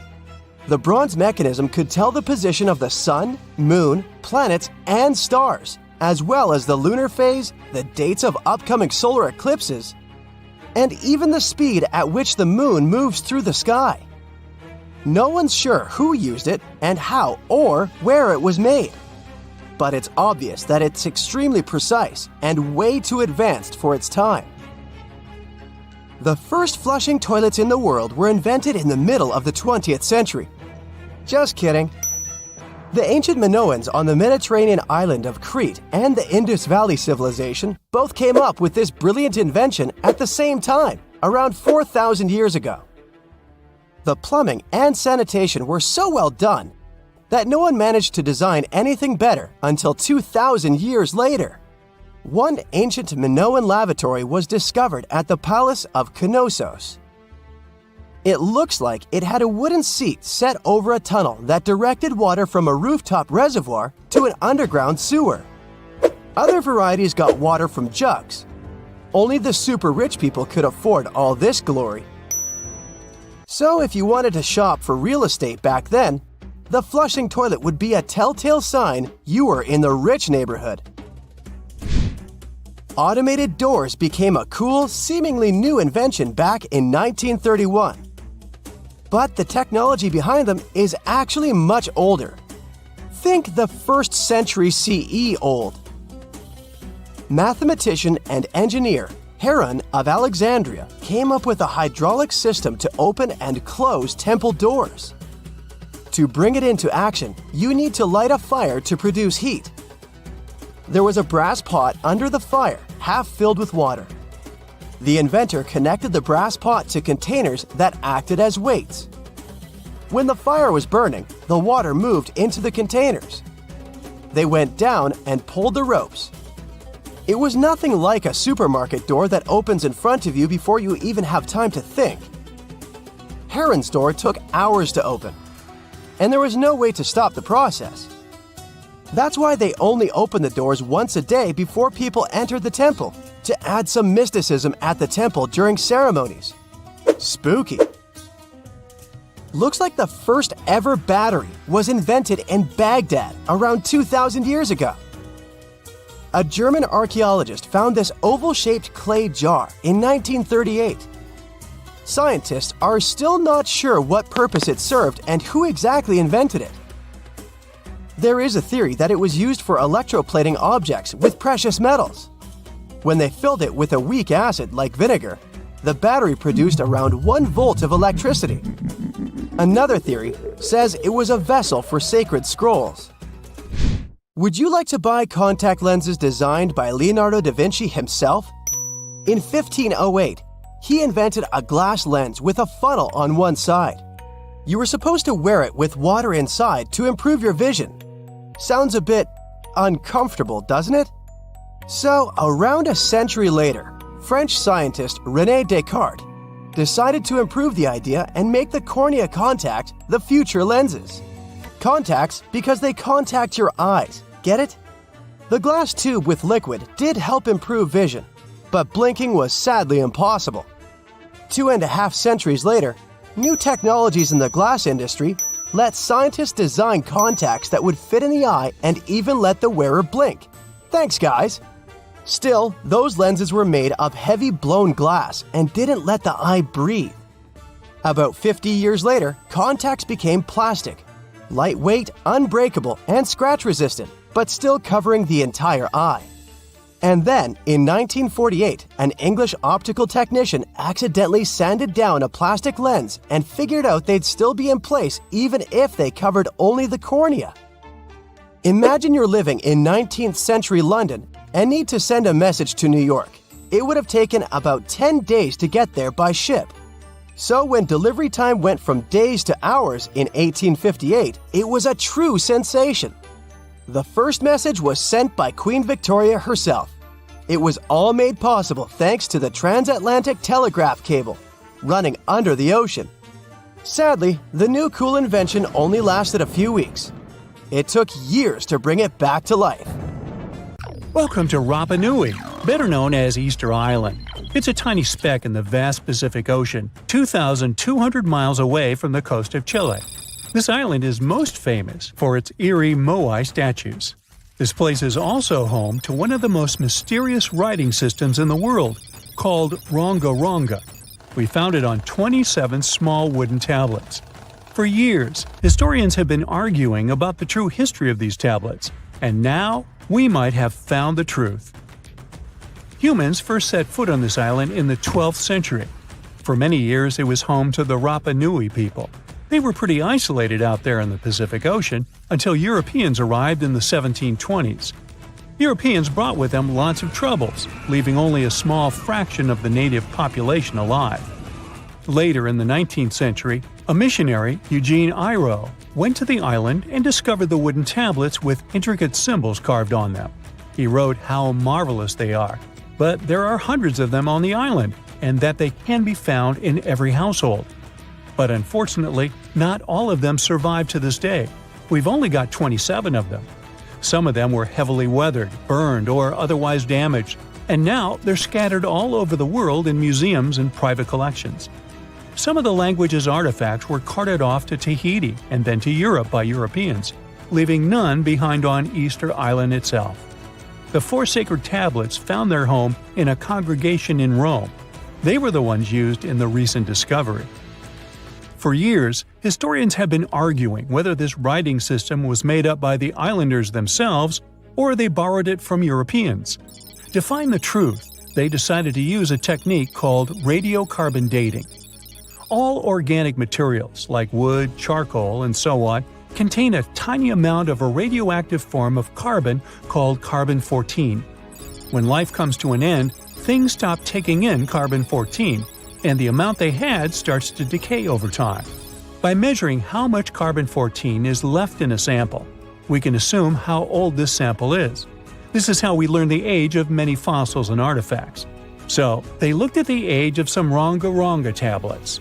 3 of them were crafted from trees grown in the 18th or 19th century, which aligns with the arrival of Europeans. However, one of them is older than the Europeans' first visit to the island. There are 2 reasons to believe that Rapa Nui people created this writing system themselves. First, Ronga-Ronga works differently from European languages. Decoding it is a pretty hard task. Unlike English, this language boasts over 400 unique glyphs, none of which resemble any known writing system. There were many attempts to decipher this language, and none of them were successful so far. And second, one of the tablets is shown to be from around the 15th century, before the Europeans arrived. The problem is that radiocarbon dating can only tell us when the wood the tablet was made from was cut down, not when the writing was put on it. And since we've only got one tablet to go by, this isn't enough to be completely sure. On the other hand, why and where would they preserve cut wood for over 200 years just to grab it and write something on it one day? But anthropologists and historians say that it's possible. Scarce wood resources might have led the islanders to reuse old driftwood, which could be centuries older than the writing itself. This is known as the old wood problem in archaeology. Plus, the tablet looks very preserved. It was maintained to protect it from wood-damaging insects, humidity, and so on. That's why it survived over the centuries. Whatever is written on it, it was probably important for the Rapa Nui people. Now, all of these are guesses and clues, but scientists are cautiously optimistic. They believe that Ronga-Ronga could be one of the rare instances of independent writing invention, like those of the Sumerians or the Egyptians. But we need more evidence. In the Rapa Nui language, rogo-rogo means to recite or to declaim. Not everyone could write, only a select few. Probably only the elite of Easter Island, mostly men, knew and could read this written language. After colonization, none of them survived. So now we have to rack our brains trying to figure out what's written here. First, scholars can't agree on what type of script it is. We aren't even sure that this was their language. But even if it was, we don't know whether it's a primitive form of writing or a fully developed system. In the 1990s, a linguist, Stephen Roger Fisher, believed he might have cracked the code of Ronga-Ronga's structure. His idea was that these tablets conveyed cosmogonies. Cosmogonies are stories or narratives that explain how the universe was created and how natural phenomena came to be. They often come from ancient traditions and cultures, like those found in East Polynesia. The tablets could have talked about things like how the world began, where everything came from, and how different aspects of nature, like the stars or the mountains, were formed. This would also explain why only the wise elite could write. Fisher thought that Ronga-Ronga is a mix of logographic and semasiographic systems, which means that some symbols represent spoken words, while others represent ideas or concepts. But deciphering them would be very hard because it requires extensive memory and knowing context, because the symbols are more like hints than complete expressions. However, other language experts disagreed with his ideas, saying there were problems with how he put together his theory. Unfortunately, Fisher couldn't prove this hypothesis. Maybe these are just drawings. If we look at the tablets, there are some things that look recognizable: people, animals, plants, and geometric shapes. There are some birds, One of them looks like a frigate bird, which Rapa Nui people associate with the deity Maki Maki. There are also fish, centipedes, and so on, or at least these glyphs look like them. Could it be just art or a form of decoration? Maybe, but there are some problems. The glyphs show a high degree of complexity and structure. They also keep the same style. For example, there are several symbols that show something human-like with a raised hand. The only difference is different heads. As if it wasn't complicated enough, this unique writing style also uses a system known as reverse boustrophodon. This means that each alternate line is flipped upside down, resembling nothing seen elsewhere. We don't know why they would turn the tablet upside down after each line. But all this shows that they had some sort of system and organization behind these symbols. Plus, it seems like they use these tablets every day for some practical purpose. But there's some hope for the future. New technology, like AI and other computer programs, might help us understand lost languages. We already started creating algorithms that could help us solve other mysteries, like the Voynich manuscript. Academics even organized the Vesuvius Challenge, a machine learning competition that, in 2023, cracked the riddle of the ancient Herculaneum scrolls. The scrolls were buried under volcanic mud after the catastrophic eruption of Mount Vesuvius in 79 AD. In real life, the scrolls are very fragile, so deciphering them would be a very hard task. But with digital scanning and machine learning, it's much easier. They have a rich history. They most likely belong to the personal library of an Epicurean philosopher named Philodemus. These scrolls contain very important insights into Greek philosophy and Latin literature. If we decipher more of them, we'll learn more about the rich history of the Roman Empire. So in the early 2000s, a geology major went on a field trip to the world's largest open-pit coal mine in Colombia. He picked up a piece of rock and noticed impressions of some prehistoric leaves on it. Then he found more rocks, and each of them had the same pattern. Back then, the student could hardly know that his discovery would help describe the largest snake that has ever lived on Earth. The student took his findings to a local scientist, who called up the Smithsonian Institute and invited them for a fossil hunt. He wasn't that surprised, as he knew there were fossils in the pits of Sarihan. Back in 1990, another geologist found a fossil there and brought it to his office. He wasn't sure of what it was and called it a petrified branch. Years later, a paleontologist saw an image of this branch. He knew it wasn't a branch at all, but a fossilized jawbone of an animal. The scientist got so excited about the find that he flew all the way to Colombia. He wanted to examine the fossil, but no one had the key to its glass display case. The scientists couldn't wait, so they broke the glass and confirmed that it was a fossil of an animal that lived millions of years ago. After Herrera's finding, they knew exactly there were more fossils in the area. It took the team of scientists about 2 years to figure out they were all a part of a giant snake and not a crocodile, as they thought because of the size. They managed to establish it by looking at the vertebrae and ribs of around 30 giant snakes. Now, you might think that fossils would get easily destroyed in an open-pit coal mine, but in fact, they were found under the coal that served as a protective layer for them. Sadly, the scientists couldn't find the Titanoboa's skull. Unlike jaws, which are extremely powerful thanks to their muscles, snake bones are pretty fragile.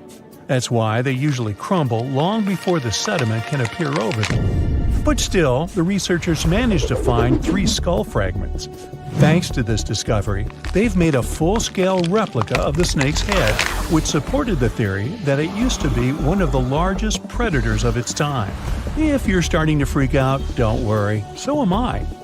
They also established it was related to modern boas and anacondas. That's how Titanoboa got its name. It's basically a titanic boa. The huge snake was officially described in 2009. Titanoboa was thriving around 60 million years ago, 6 million years after the Tyrannosaurus rex roamed the planet. Back then, it enjoyed the climate of the area in South America, which is now Colombia and Peru. It got almost as long as a bowling lane, 50 feet, or twice as long as the biggest snake living today. It was as heavy as 4 giant anacondas. It got this long and this heavy thanks to a lucky coincidence. Snakes are cold-blooded animals, so they need a warm climate to live and grow in. Northeastern Colombia was perfect. It was about 90 degrees Fahrenheit when Titanoboa was alive. Titanoboa wasn't that fast, especially on land, but it most likely spent much time in or near the water. Our hero could swim at a speed of up to 12 miles per hour. Like present-day snakes, it could wriggle around and change direction really quickly. Scientists still aren't sure if it could climb trees. Paleontologists believe that Titanoboa had brownish or grayish skin. It was the perfect color for the serpent to hide in the muddy rivers of the tropical rainforests. But then again, I don't see why it would have to hide from anyone, given its size. The largest snake ever wasn't venomous, but it didn't stop it from hunting any animal it wanted. And although it could choose pretty much anything, its favorite meal was most likely fish. Whew. Scientists decided so based on the snake's palate and the number and type of its teeth. You can't recreate the giant's diet today, as all of those fish types are also extinct. When it wanted to spice up its menu, Titanoboa dined on other reptiles. It sneaked up on its prey and got them down with one quick strike. Its bite had a very special design. The structure of its jaws let Titanoboa clamp down on the body of its prey, so there was no escape. Titanoboa also had a mean set of thin and pointed teeth. They bent inwards in the snake's jaw like fishing hooks. This little feature helped Titanoboa get a grip on its prey and prevent the slightest chance of its running or swimming away. It could most likely easily swallow even large turtles and crocodiles. Now, all that sounds pretty scary, but we have nothing to worry about as Titanoboas are long extinct, right? Well, technically, as the temperatures on Earth are going up, it's quite possible that snakes might also grow in size. They love heat more than anything, so they should feel comfortable here. Of course, that would be a completely different snake, but it's not impossible that we'll see something similar to Titanoboa. But before you think of escaping to another planet, remember that huge snakes would need something huge to eat. Such giants prefer to wrap around something huge and swallow it. Most people would be simply too small for them. So unless the huge snake was starving, I don't think it'd waste its energy on attacking anything too little. Plus, like any other snake, Titanoboa had a sharp and delicate sense of smell, needing exceptional conditions, and was sensitive to vibrations. A little too smelly, too noisy, too cold, too dry, or too wet, and the snake wouldn't go near this place unless absolutely desperate. So, if you live in a big city, your chances of meeting a huge snake like Titanoboa are about zero. Rural areas are something different, but the only place where the giant serpent would consider living would be near the equator. We already have some pretty giant snakes in the warmest regions of the world. Amethystine python, or less poetically, scrub python, is a gentle giant. It's the largest snake in Papua New Guinea in Australia. It can grow to the enormous size of 28 feet and weigh up to 77 pounds, which is about as heavy as a Dalmatian. Scrub pythons are pretty curious, sometimes slithering inside people's homes in Australia, but they're mostly harmless to humans. Their favorite food is rodents, bats, and birds that come to streams for water. Until then, pythons quietly lie in wait. They have heat sensors in the pit of their muzzles. They help the pythons better see warm-blooded animals they can have for dinner. The African rock python is one of only 11 living species of its kind. It's currently the second largest snake on the planet. This huge brown snake reaches lengths up to 20 feet and weighs about half as much as the giant panda. It's very serious about its meals, as it can catch an antelope and eat it whole. Even the cold-blooded crocodiles are afraid of this beast because it can easily eat one of their kind too. In 1958, a zoologist found a 4-foot-long young Nile crocodile inside an African python's stomach. According to the scientist, the python said, "Well, I don't know about you, but I find this whole thing hard to swallow." Actually, that's not true. Pythons can't talk, as far as we know. The reticulated python holds the record as the longest of all the living snakes in the world. The largest of these guys made it into the Guinness World Records in 2011 with a length of 25.2 feet. Its name is Medusa, and it lives in a zoo in Kansas City, Missouri. An adult reticulated python is large enough to swallow a human whole, or a whole human, either way. But these snakes are mostly quite peaceful and prefer to lie down without much movement. Although many pythons have dwarf forms that are much smaller than their full-grown cousins, reticulated pythons also have super dwarf forms. You can keep one of those as an 8-foot-long pet. Yes, it's considered a dwarf form, although it's longer than the average human is tall. You know, somehow I still don't find that comforting.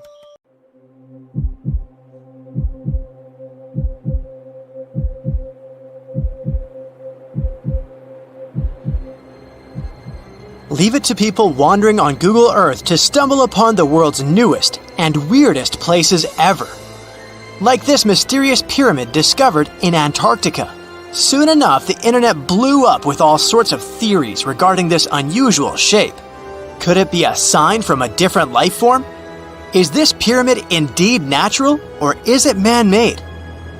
For starters, it's not the first time we've discovered a pyramid in the Antarctic. The first one was observed by the British Antarctic Expedition in the 1910s and kept secret for a long time. Its discovery being kept hidden only added to the mystery. A second such structure was discovered in 2016, which further increased the interest in the matter.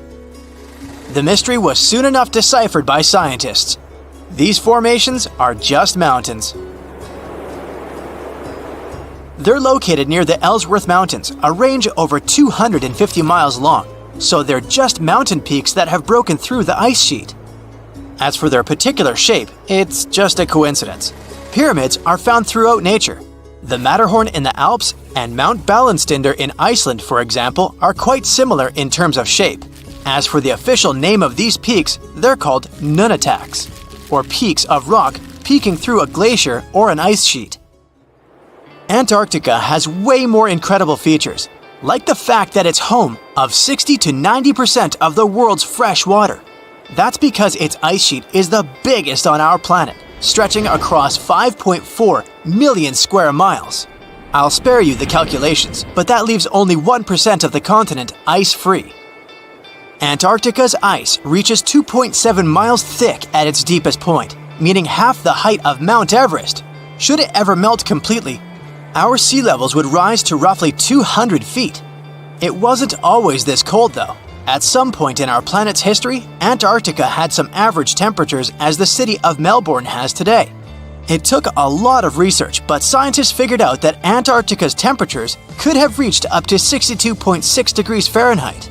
Sure, that was 40 to 50 million years ago, but if you think about it, it was at the same time when dinosaurs roamed our Earth. Time is also different on this icy continent. All the lines of longitude that help us calculate different time zones merge into a single point at the South Pole. Here, there are 6 months of daylight in the summer, followed by 6 months of complete darkness during the colder season. So, scientists working here stay, on average, in the same time zone they've come from.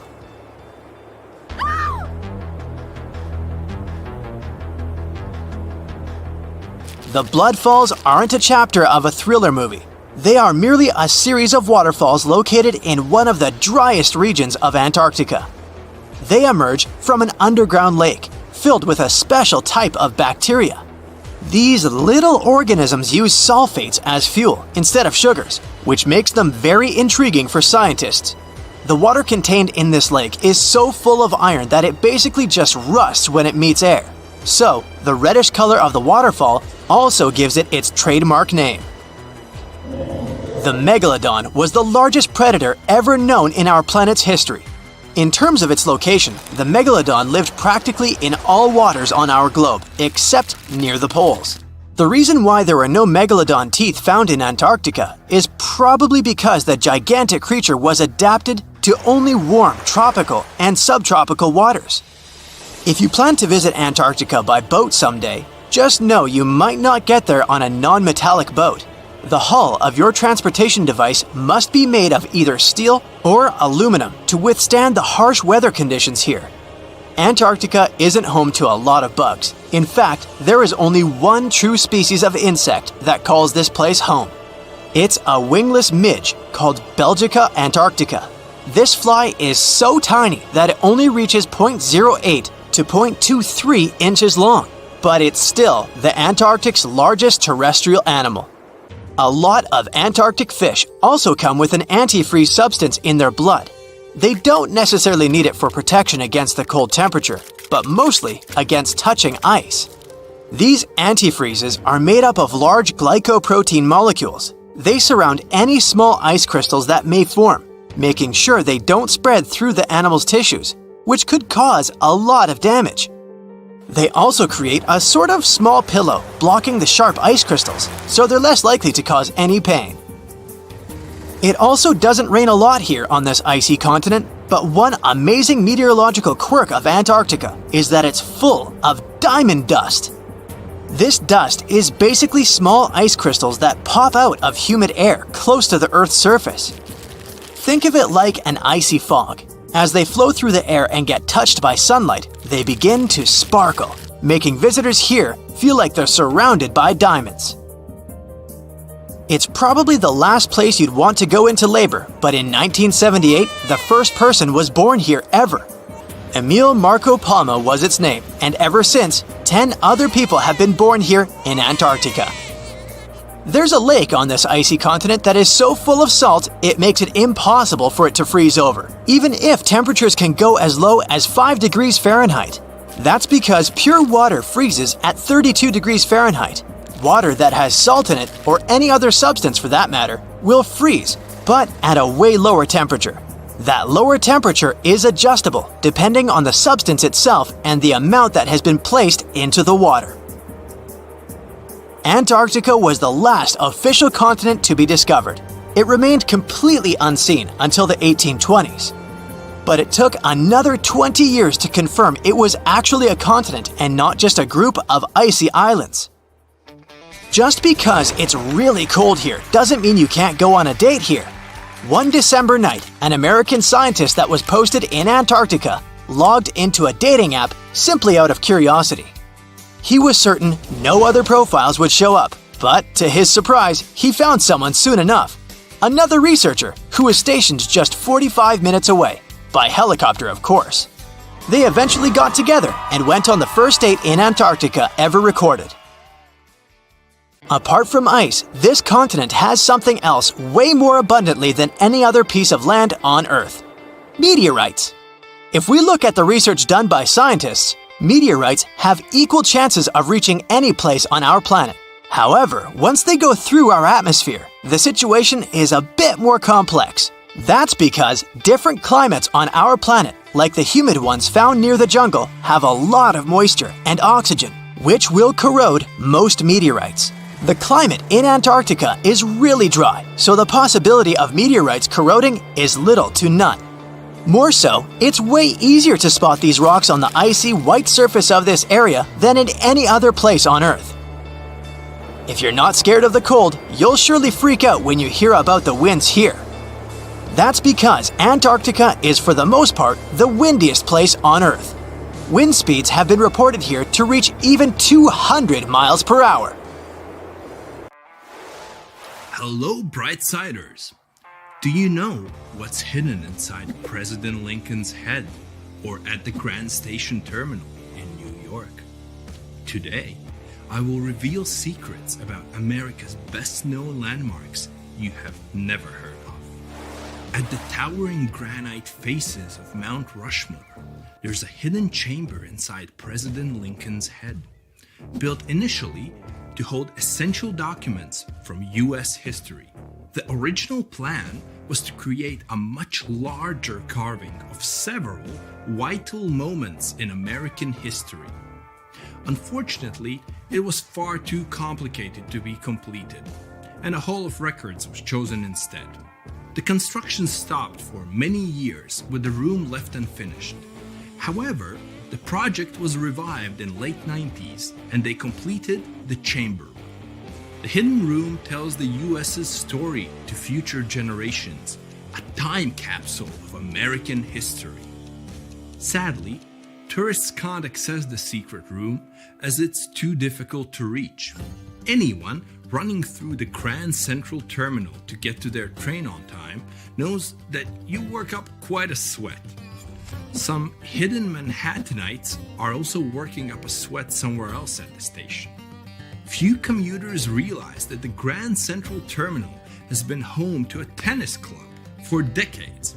It mainly serves local sports fans and corporate groups, so most people don't even know it exists. Vanderbilt Tennis Club is located on the station's upper levels and includes a full gymnasium, one full-sized indoor hard court, and even a junior court. While it might seem strange to join, the Tennis and Fitness Club is quite popular among the locals. Most of the Supreme Court building is what you'd expect: courtrooms, offices, and other generally dull workspaces. But that's until you get to the 5th floor. The building has a hidden basketball court, nicknamed the highest court in the land. This court is frequented by many of the building's workers. The room was initially designed as a storage space, but some people started turning it into a makeshift court to practice their tennis game. The trend took off, and eventually it turned into a basketball court we know today. One of the most fascinating things about Niagara Falls is how naturally falling water is used to generate energy. The falls had slowed to a trickle or even stopped because of freezing and ice on several occasions. But a little known secret of the falls is that they can be turned off. And in 1969, the US Army Corps of Engineers did just that. To generate hydroelectric power, engineers developed ways to control the water's flow and fall to get the most out of it. All this water causes lots of erosion, so a facelift was planned. Unfortunately, the plan ended up being a bit of a failure. Meanwhile, this lady is no failure. She's an icon, a symbol of hope, and one of the most recognizable figures in the world. And she wears size 879 shoes. The Statue of Liberty is one of the most recognizable structures in the USA and in the world. In 1886, the monument wasn't just symbolic. For 16 years, the statue functioned as a fully operational lighthouse. Tourists at the US landmark can head to her crown for a stunning city view, but there used to be a room in the torch that could be accessed. Unfortunately, the ladder to the torch room was damaged by a shockwave from a nearby explosion, making the room inaccessible from 1916 until today. And it hasn't welcomed any visitors since. When the Brooklyn Bridge was first under construction, the engineers faced two significant problems. Well, the city didn't have enough money to pay for the whole project. That's a first. And local wineries were refusing to relocate out of the path of the construction. The engineer managed to find a great solution to both problems. They helped finance the bridge by building wine cellars and renting them out to local businesses that needed the extra storage. That's a pretty genius approach to financing a bridge, actually. Today, the city of New York has taken ownership of the cellars and stripped the caverns of their original functionality. Now, they are primarily unused and full of maintenance equipment. Disneyland has fast become one of the most famous landmarks in America. Hardcore fans might think they know all of the park's secrets, but some might even surprise regular parkgoers. Hidden behind an unmarked door in Disneyland's New Orleans Square, you can find a posh, expensive restaurant called Club 33. If dining here is on your to-do list for your next vacation, you better start saving your money right now. The price to enter is a little expensive, costing around $25,000 to join, plus an annual fee of $12,000. If you feel wrong about never being a part of Club 33, maybe this will cheer you up. The waiting list can be up to 14 years long, and even Walt Disney himself never got to see it. The Golden Gate Bridge was once the world's longest suspension bridge. This eye-catching 1.7-mile-long feat of engineering was completed in 1937. While many people know that the bridge is constantly being repainted, did you know that the paint color, which looks red, is called International Orange? Interestingly, the color was just a primer, but it turned out to be quite visible through the thick fog. The bridge's original color plan was suggested to be black with yellow stripes to maximize its visibility for passing ships. That's quite an ugly combination, I think. Most people who visit the Lincoln Memorial are in awe of the size and view of the reflecting pool. Some even spend all of their energy trying to find the famous typo carved into the walls. In the line, "With high hope for the future," the sculptor mistakenly spelled the future with an E instead of an F. Yet they tried filing it in, but the typo is still visible. Visiting the Gateway Arc to look at the city of St. Louis is like looking back in time. Most visitors don't know that the Arc also provides a glimpse back to its construction. Built to withstand earthquakes and high winds, the Arc can move and bend as much as 18 inches in high winds. The Arc is the tallest national monument in the United States, standing at 630 feet. Few people realize that it's 630 feet wide as well. That's impressive. The most peculiar thing about this spectacular construction isn't just its story, but that it also contains the stories of over 600,000 people from St. Louis. Hidden underneath the deluxe Wolford Astoria Hotel is a secluded platform called Track 61, part of the Grand Central Terminal. A railway car believed to be designed for President Franklin D. Roosevelt was left in the station for decades before being removed. This private train car was able to pull into the underground station where he could come and go unseen by the public. Unfortunately, the car turned out to be just for transporting parts of construction materials, which is not really as cool as transporting a president. The Liberty Bell features one of history's most famous repair jobs. Well, actually, lack of repair jobs. The bell was tested, split, and repaired when first received.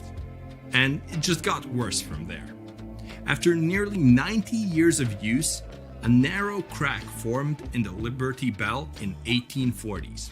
When the city of Philadelphia sought to repair the bell in 1846, metal workers made the crack even worse. Attempts were made to repair the existing rupture in the bell, but it was subsequently fractured beyond repair. After all of this, it had to be taken out of service for good. The bell we see today is just a replica. Not one person alive today has heard the authentic original sound of the bell. That's all for today, and guys, remember, let's learn something new every day, together with Brightside. Now here's something. Baltic amber is one of the most common resins found in the world. The reason for this is that due to the vast forests of pine, their numerous deposits are so common, they provide wonderful treasures from long ago. Ants are especially common in the Baltic amber, which comes from pine trees. Its resin is rich in sugar, so the ants often live amongst the trees, close to the easy source of food. One block found in East Germany has preserved one ant that is estimated to be about 48 million years old. Think of the birthday cake. But what makes this find interesting is another animal inside the amber. It's a mite, notorious hunters in the insect world, capable of traveling at great speed.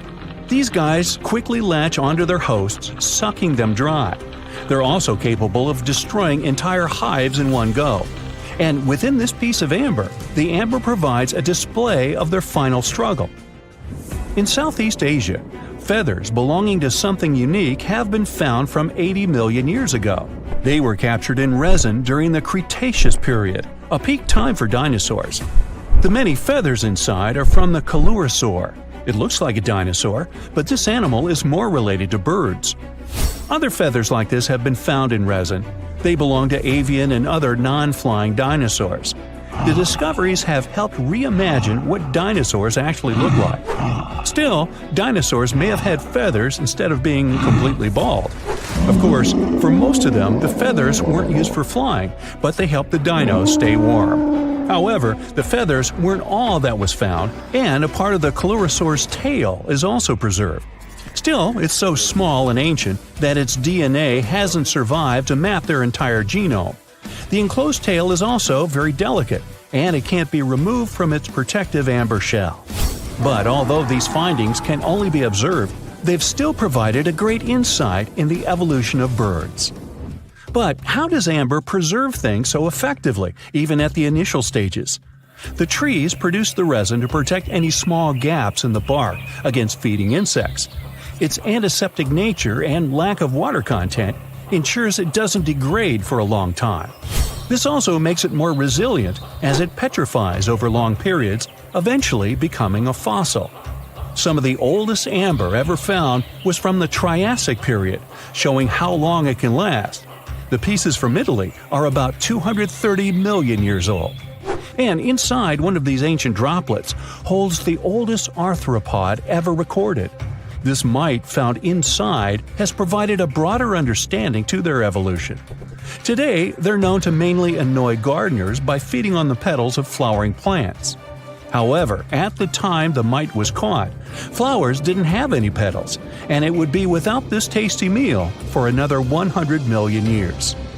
Now, 100 million years ago, Myanmar was part of Gondwana, the great supercontinent. At that time, Myanmar wasn't part of Asia yet. But it was still lush with a great forest, which contained many species of lizards that lived amongst the undergrowth, hiding away from dinosaurs. Many of them have been stored within amber. This fact helped discover ancestors of geckos and chameleons. By using CT scans, scientists have analyzed them, providing a glimpse into the formation of their scales, teeth, feet, and claws. It also provided an understanding of how these archaic creatures once appeared.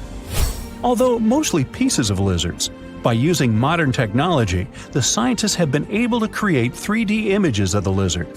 These images can reveal how those guys appeared in their full form. The images show that they still retain some of their exact features to this day, like the chameleon's sticky pads used for climbing. A salamander fossil from around 20 million years ago is one of the most intact specimens ever found in amber. Details of its final moments show that it had been attacked before getting stuck in the resin. However, what's confusing about this find from the Miocene era is that the amber was found in the Caribbean, but it came from a tree that's closer related to those from East Africa. The lizard also has ancestry from the same area. Finds like this have opened a whole new understanding about how these small lizards migrated. It's expected that they would have ridden fallen logs, which took them across the seas to new homelands, not only to the Caribbean, but to all continents except for Antarctica. Nobody goes there, it's too cold. In the Dominican Republic, you can find some of the rarest of all ambers. This Dominican amber came from neotropical forests from around 20 million years ago. Many of the trees that made the resin are now extinct. The amber is almost completely see-through and can come in an array of beautiful colors. The most common colors are red, yellow, and even blue, and are easily mistaken for gemstones. One was found with a flea caught in it, dating to when the forest was at its peak and the mammalian variety thrived. Fleas were likely common at the time, and this flea in particular had recently fed on a mammal before getting stuck. However, something more intriguing was found within the flea. While scientists checked what mammal DNA was within the flea, they found that it was carrying an ancient bacterial blight.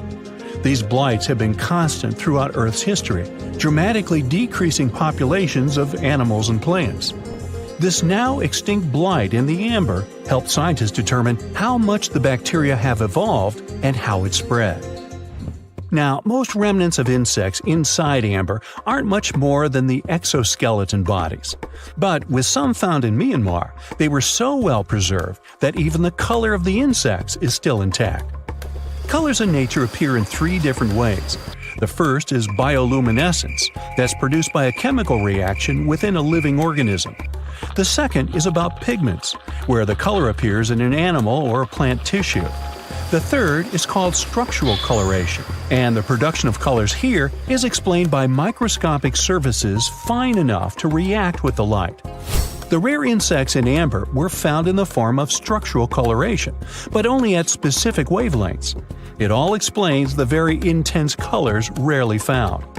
99 million years later, these bugs can still show their vibrant colors – blue, purple, and green. Some of them appear so different in color and shape that they almost look like they're from another world. Which of course they are, a very old one. Ants have been around for about 168 million years, based on fossil evidence provided. They're well known for their social hierarchies and their hive mind system. They've dominated almost every corner of the insect world, but when these social capabilities came about have been difficult to determine. Yet, recently, amber dated from 100 million years ago has shed some light into their evolution. Several amber pieces have preserved various ant types, including the worker ants, guardian or soldier ants, and even a queen ant. Before these pieces were found, it was estimated their social nature occurred millions of years later. A piece of amber, dated 100 million years ago, helped shed light on the evolution of birds. A perfectly preserved bird that hatched preserved in amber was already equipped with its flight feathers. With the earlier physical abilities, they would be capable of moving around the nest by themselves at a very young age, and it's expected they could search for their own food almost immediately. But as birds continue to evolve and spend more time in the skies, their brain developed larger for their cognitive abilities. After hatching, their early development was then more focused on the brain, and the chicks slowly became more reliant on their parents over time. In Spain, a massive treasure trove of amber and other fossils has been found. Inside, there were remnants of an entire ecosystem that existed 110 million years ago. A bunch of individual fossils were found. The vast collection includes many types of insects, mollusks, arachnids, plants, 50 different dinosaur bone fragments, feathers, and hair from mammals, and a McDonald's burger wrapper. Nah, just kidding. With the abundance of findings, it's helped researchers understand the ancient terrestrial ecosystem that once existed. With loads of specific details of the environment, they've reconstructed the swamp. This way, it's now possible to experience what it was like in the world of dinosaurs. Ever since Plato wrote about the allegory of Atlantis, humanity has been fascinated with the possibility of the discovery of a thriving underwater civilization. Fancy joining me on a trip to a few historic underwater sites? Let's see what we can find out about ancient civilizations. The first one on our list is what is being called the underwater Stonehenge. Scientists have recently discovered a mysterious pile of cairns that stretch for miles under the shimmering waters of Lake Constance at the borders of Switzerland, Germany, and Austria. Archaeologists began to explore the site back in 2015, and they haven't been able to understand yet what it was actually used for. What they do know is that there is a 12-mile line of 170 human-made stone cairns under Lake Constance. Scientists say this was most likely the result of a combined work of several villages. The cairn site was probably used for some collective purpose. The formations are huge. Some of them are several dozen feet wide. The most amazing discovery so far is that the site dates back to around 5,500 years ago. Now, what were we humans doing back then? We were living in the prime years of the so-called Stone Age. We were beginning to make artifacts from stone and use them to hunt and eat. Can you imagine what a knife and fork might have looked like back in those days? It's no coincidence that scientists call this site the underwater Stonehenge, though. Both sites are believed to have been built around the same period of time. You see, Stonehenge dates back to around 3100 BCE. Both sites carry the distinct characteristic of stone monuments built in a circle. Not to mention the fact that scientists also haven't figured out why on Earth our early ancestors would feel the need to build a monument such as Stonehenge. Well, the mystery of Lake Constance hasn't been solved yet. Who were the Neolithic people from this area? And for what purpose did they go through such an amount of work and effort to build this huge stone site? Next, we're taking you on a tour of the Ryukyu Islands just off the coast of Japan. You're diving deep down to an archaeological site. But I should warn you, the waters of the Pacific Ocean are far from smooth.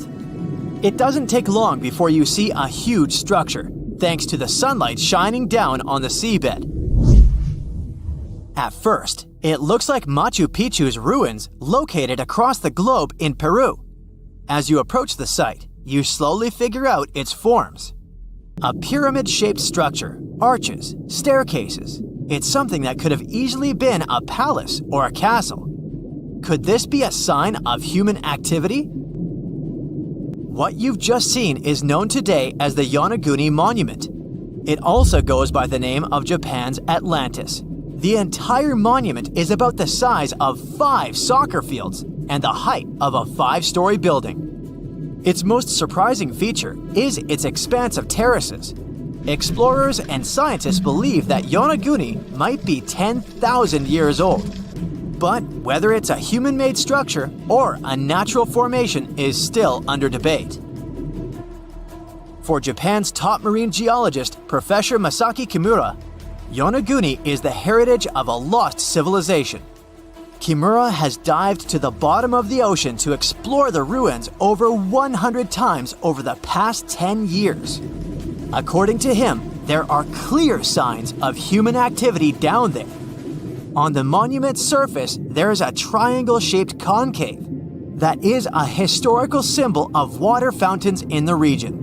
There's also a giant turtle carved on the eastern side of the structure.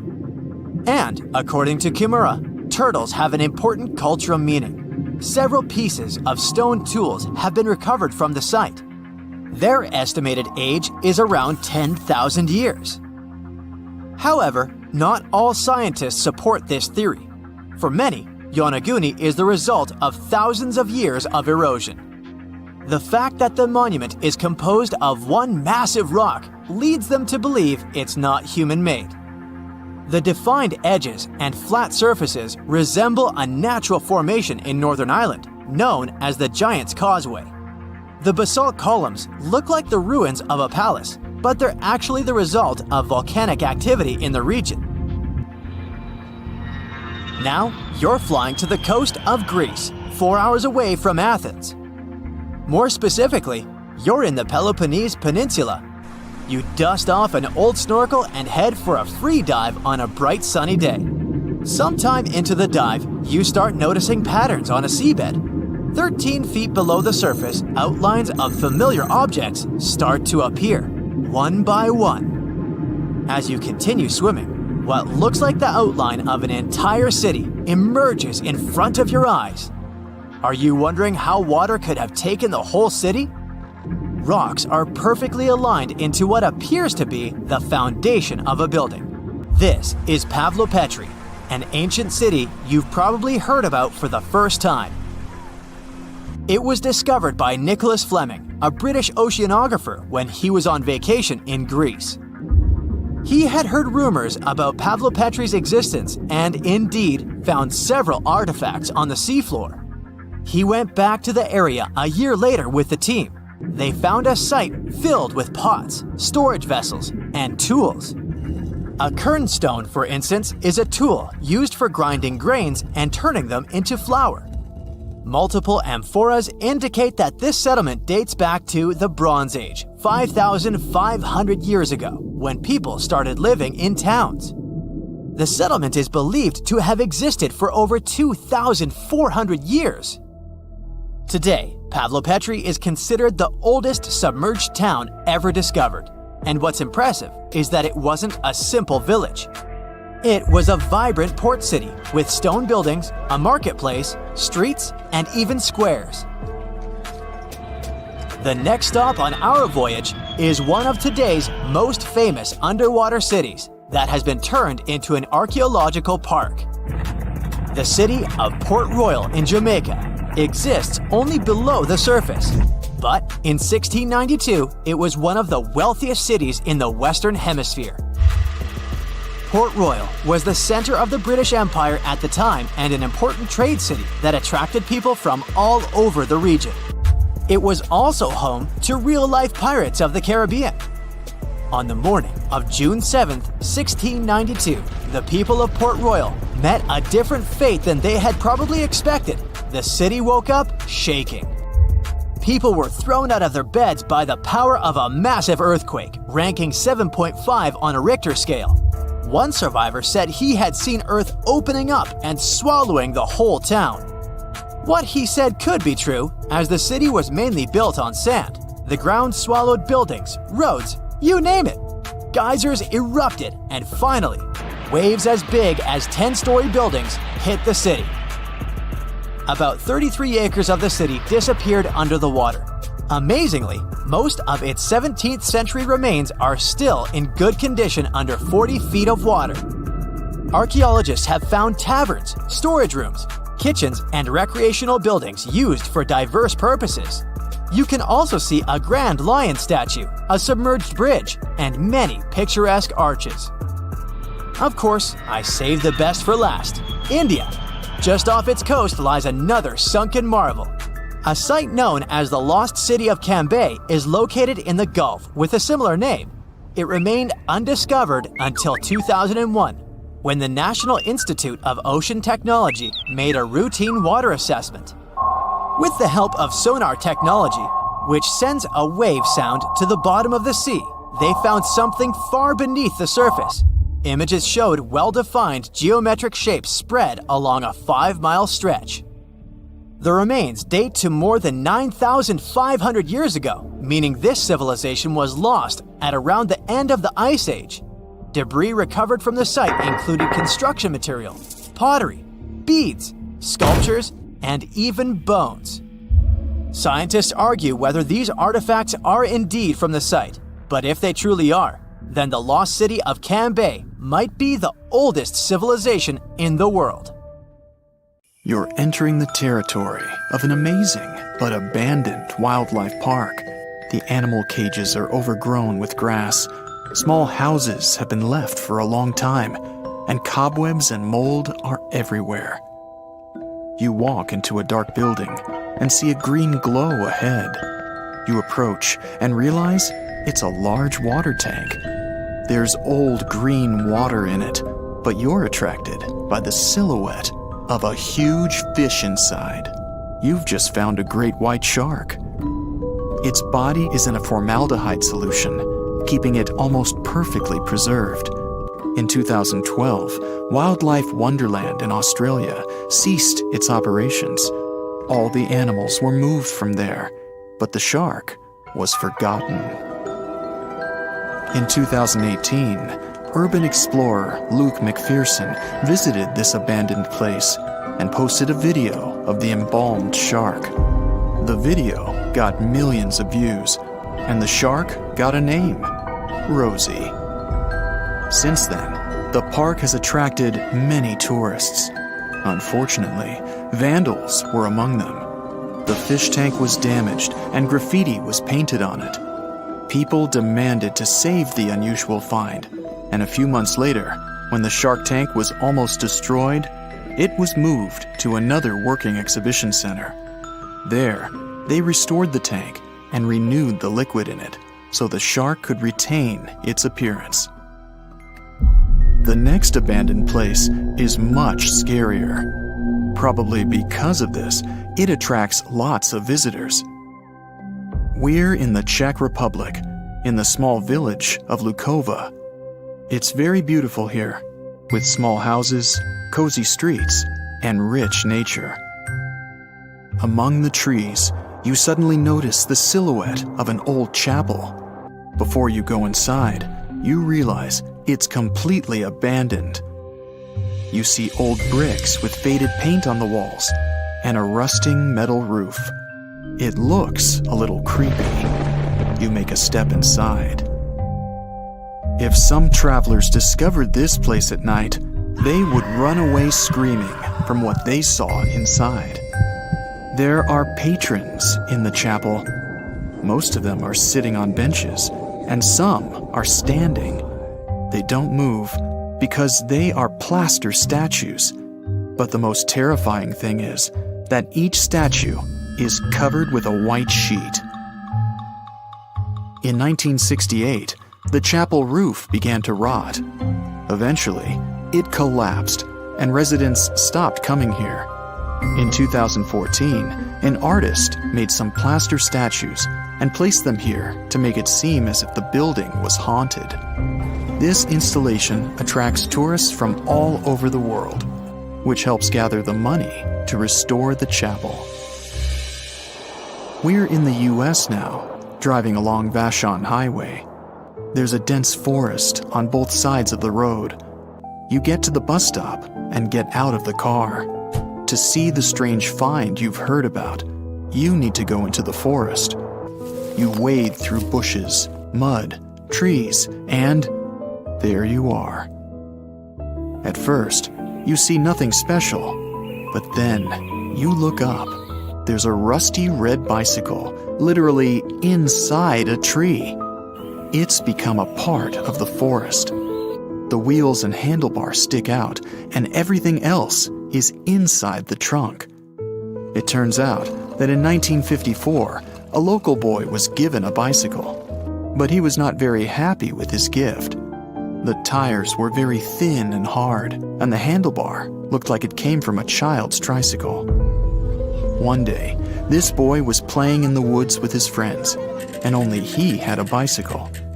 When everyone started to go home, the boy just left the bike by the tree. The tree continued to grow, and the bike became part of it. Let's leave cold, dark places and come right to the center of the Southern California desert. The sun is very hot, and there's no one around.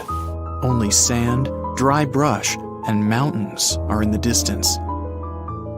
A couple of hours have passed. You're thirsty. The sun burns your skin, and suddenly you see water.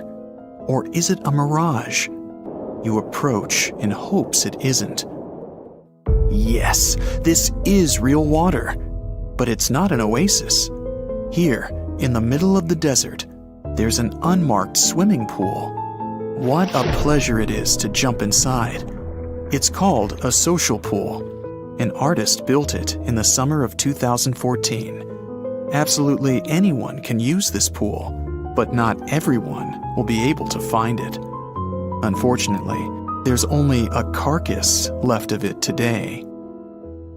Abandoned places don't just hold creepy and weird things. Some finds can make the person who found them rich. We're going to the Pigalle Red Light District in Paris. This is a residential area, and nothing looks abandoned. You go into one of these houses. You meet people at the entrance who check their mail in the box. You go up the stairs and stop at the door to a certain apartment. It looks dilapidated. You open it and step inside.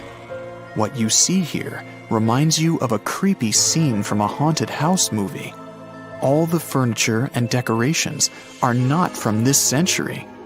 The whole apartment looks like an antique. A thick layer of dust covers every inch of this place. Old, creepy dolls and stuffed toys lie on the tables and the floor. Add a disturbing tune from a music box, and you have a full horror set. You feel like you've traveled a century back in time.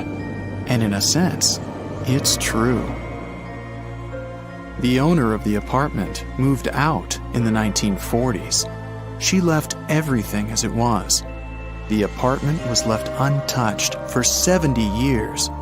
It was discovered in 2010 when people began to evaluate the property of the apartment's owner. She lived somewhere else and didn't tell anyone about the place. When appraisers opened the apartment, they found a painting by the Italian artist Giovanni Boldini, which he created in the 19th century.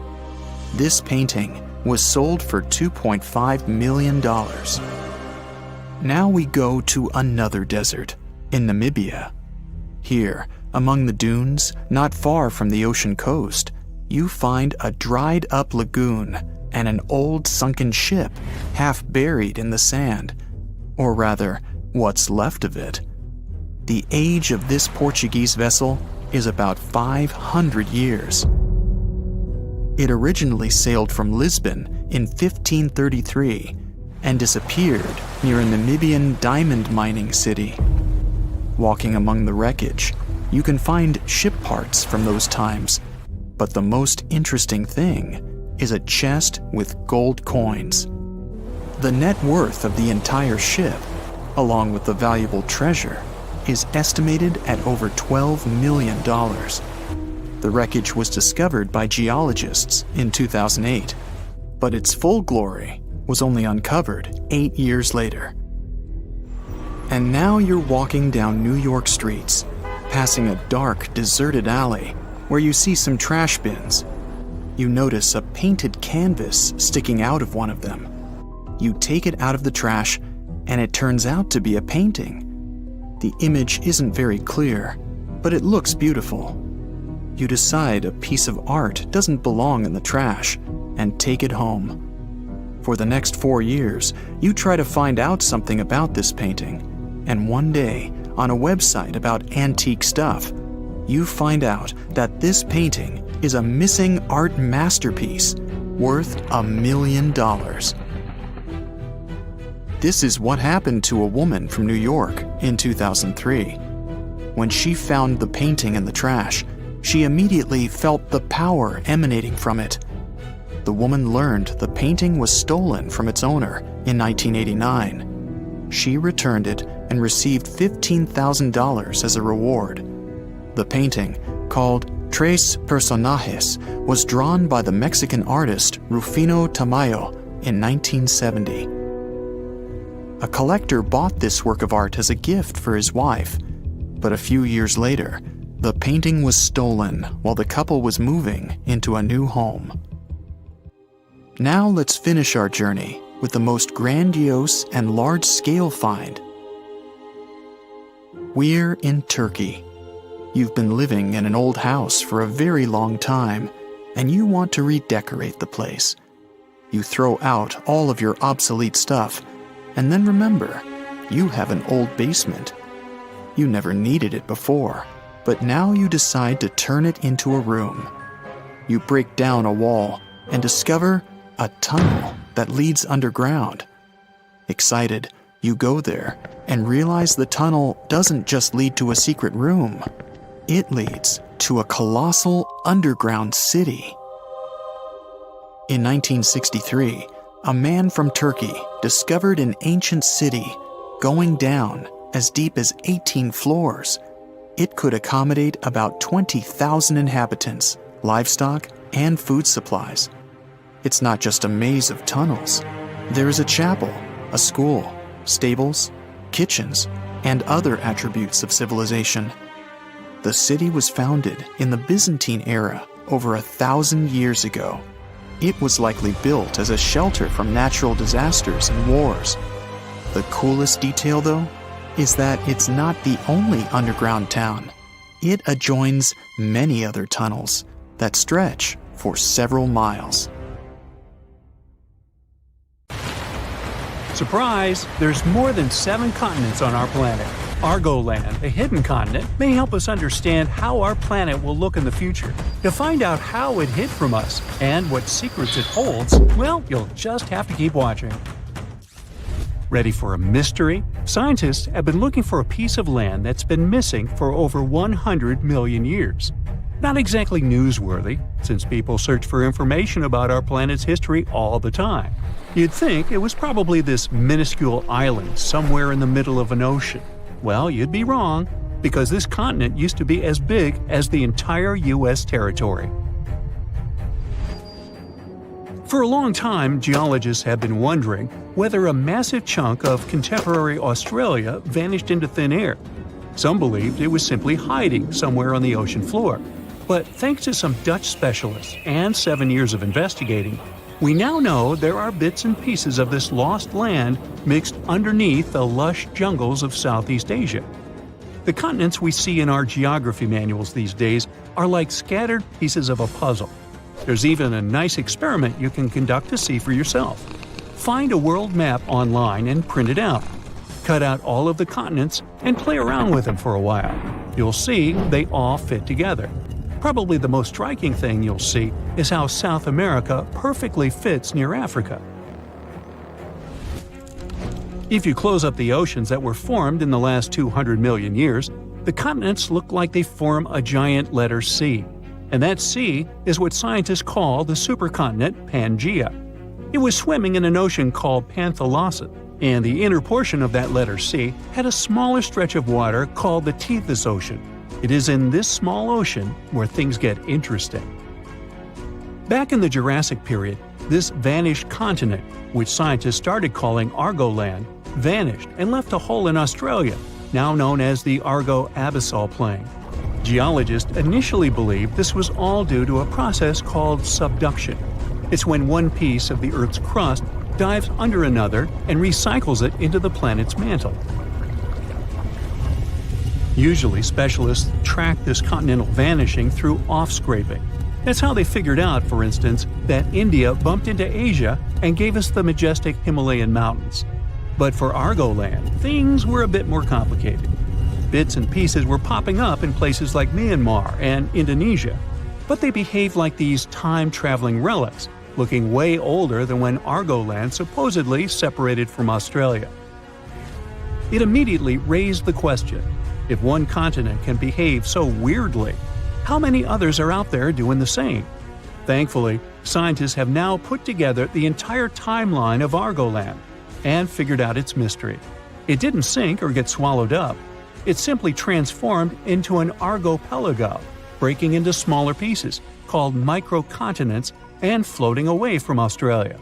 These mini-continents then took a little journey before settling down in Southeast Asian jungles. This discovery fits right into the whole Pangaea puzzle. It helps us better understand how continents break up and make up, all in one discovery, revealing secrets of biodiversity and climate back from in the day. If you'd like to find out more secrets about history, civilization, or random day-to-day objects, be sure to like this video and subscribe to the channel. Like, for instance, the mystery behind this invisible species line in Indonesia. It's called the Wallace Line, named after the British explorer Alfred Russel Wallace. Over 150 years ago, Wallace was on a journey around the Malay archipelago, visiting thousands of islands. What he found was that animals on one side of this invisible line were considerably different from ones on the other side. This invisible line is like a wall between marsupials and tigers, for instance, or honey-eaters and trogons. But now we know that around 35 million years ago, Australia broke up with Antarctica and collided with Asia, and this continental love triangle triggered significant changes. It didn't just change the way the land looked, it also messed with the species of animals on each side of the Wallace Line. In more recent times, a bunch of specialists published a study saying this collision and climate chaos made Asian species comfy living in the Malay archipelago. Meanwhile, the Aussie animals weren't as happy with the new environment. It was too hot and wet for some, and others just couldn't handle the tropical island lifestyle. The discovery of this continental shift towards Asia might also explain a recent finding of a human species that didn't seem to make any sense either. You see, in this hidden cave in the Philippines, archaeologists stumbled upon a new human ancestor. It seems that about 50,000 years ago, on the island of Luzon, there was this ancient human-like species. The lead researcher believed this finding was crucial for understanding human evolution in Asia, and it named this new species after the island, Homo luzonensis. Now, here's where it gets a bit confusing. The bones found by archaeologists had one small problem. They had a weird mix of traits that hadn't been seen together in any other hominid species. smaller teeth, similar to ours, yet hands and feet that were more like our ancient humanoid ancestors. It was those throwback limbs in particular that connected this human species with the long-lost southern territory. That's because they have this primitive look, like these hard-to-pronounce guys, for instance. Only these two species are separated by 2 to 3 million years of time in evolution. Many have wondered, is Homo luzonensis really a new species? Not everyone is convinced. But it may also explain why living creatures are also affected by the constant shifting of the land underneath us. Now, just because they haven't changed much during our lifetime, it doesn't mean our continents will look like this forever. They evolved from this large megacontinent, and they'll most likely end up in a similar position in the future. On that note, a geologist from a European university tried to predict the future of Earth's supercontinents. As a starting point, he used an earthquake that occurred in Portugal back in 1755, when tectonic plates behaved a bit differently than they should have. After years of research, he came up with a theory in 2016. He believed that the stitches between these tectonic plates might be coming apart, setting the stage for a bigger rupture. It's like when glass cracks between two holes in a car windshield. If this happens, a subduction zone could stretch from the Mediterranean all the way up past Ireland, bringing volcanoes, earthquakes, and new mountains to these areas. If all goes according to this plan, the Atlantic Ocean will disappear, and so will the Pacific, turning into one large stretch of water. Instead of the 7 continents we know today, we'll get a new supercontinent, which he called Arica, because it would have Australia and the Americas at its heart. Now, it's not the only possible scenario, though. Novo Pangea might be another, and it's easy to foresee. The Atlantic stays open and the Pacific closes. Then there's Amasia. For this one, you'd have to imagine the Arctic Ocean closing and the Atlantic and Pacific staying open. Everything shifts to the north around the North Pole, except Antarctica. One final scenario would be called Pangea Ultima. Slow down the spreading in the Atlantic, and a new subduction plate pops up on the America's east coast. Well, either way, if all the continents collide in the future once more, some say it won't be fun to experience. It's believed that in around 250 million years, we'll feel like we're being trapped in a sweltering, soggy plastic bag. Weirdly, that bag will be the best place to live on Earth, the coastal areas. As for the inland spots, they'll be sizzling, like a desert on fire. Many of the species of animals we know today might not make it. As for us humans, we'll need to be creative if we want to withstand the heat. We should be thankful, though. These digital models are still great because we can use them to test all sorts of interesting ideas. For example, how these supercontinents would mess with tides. Taking future space travels into consideration, these models can help us understand the climates of exoplanets too. Those are located outside our solar system. That's it for today. So hey, if you pacified your curiosity, then give the video a like and share it with your friends. Or if you want more, just click on these videos and stay on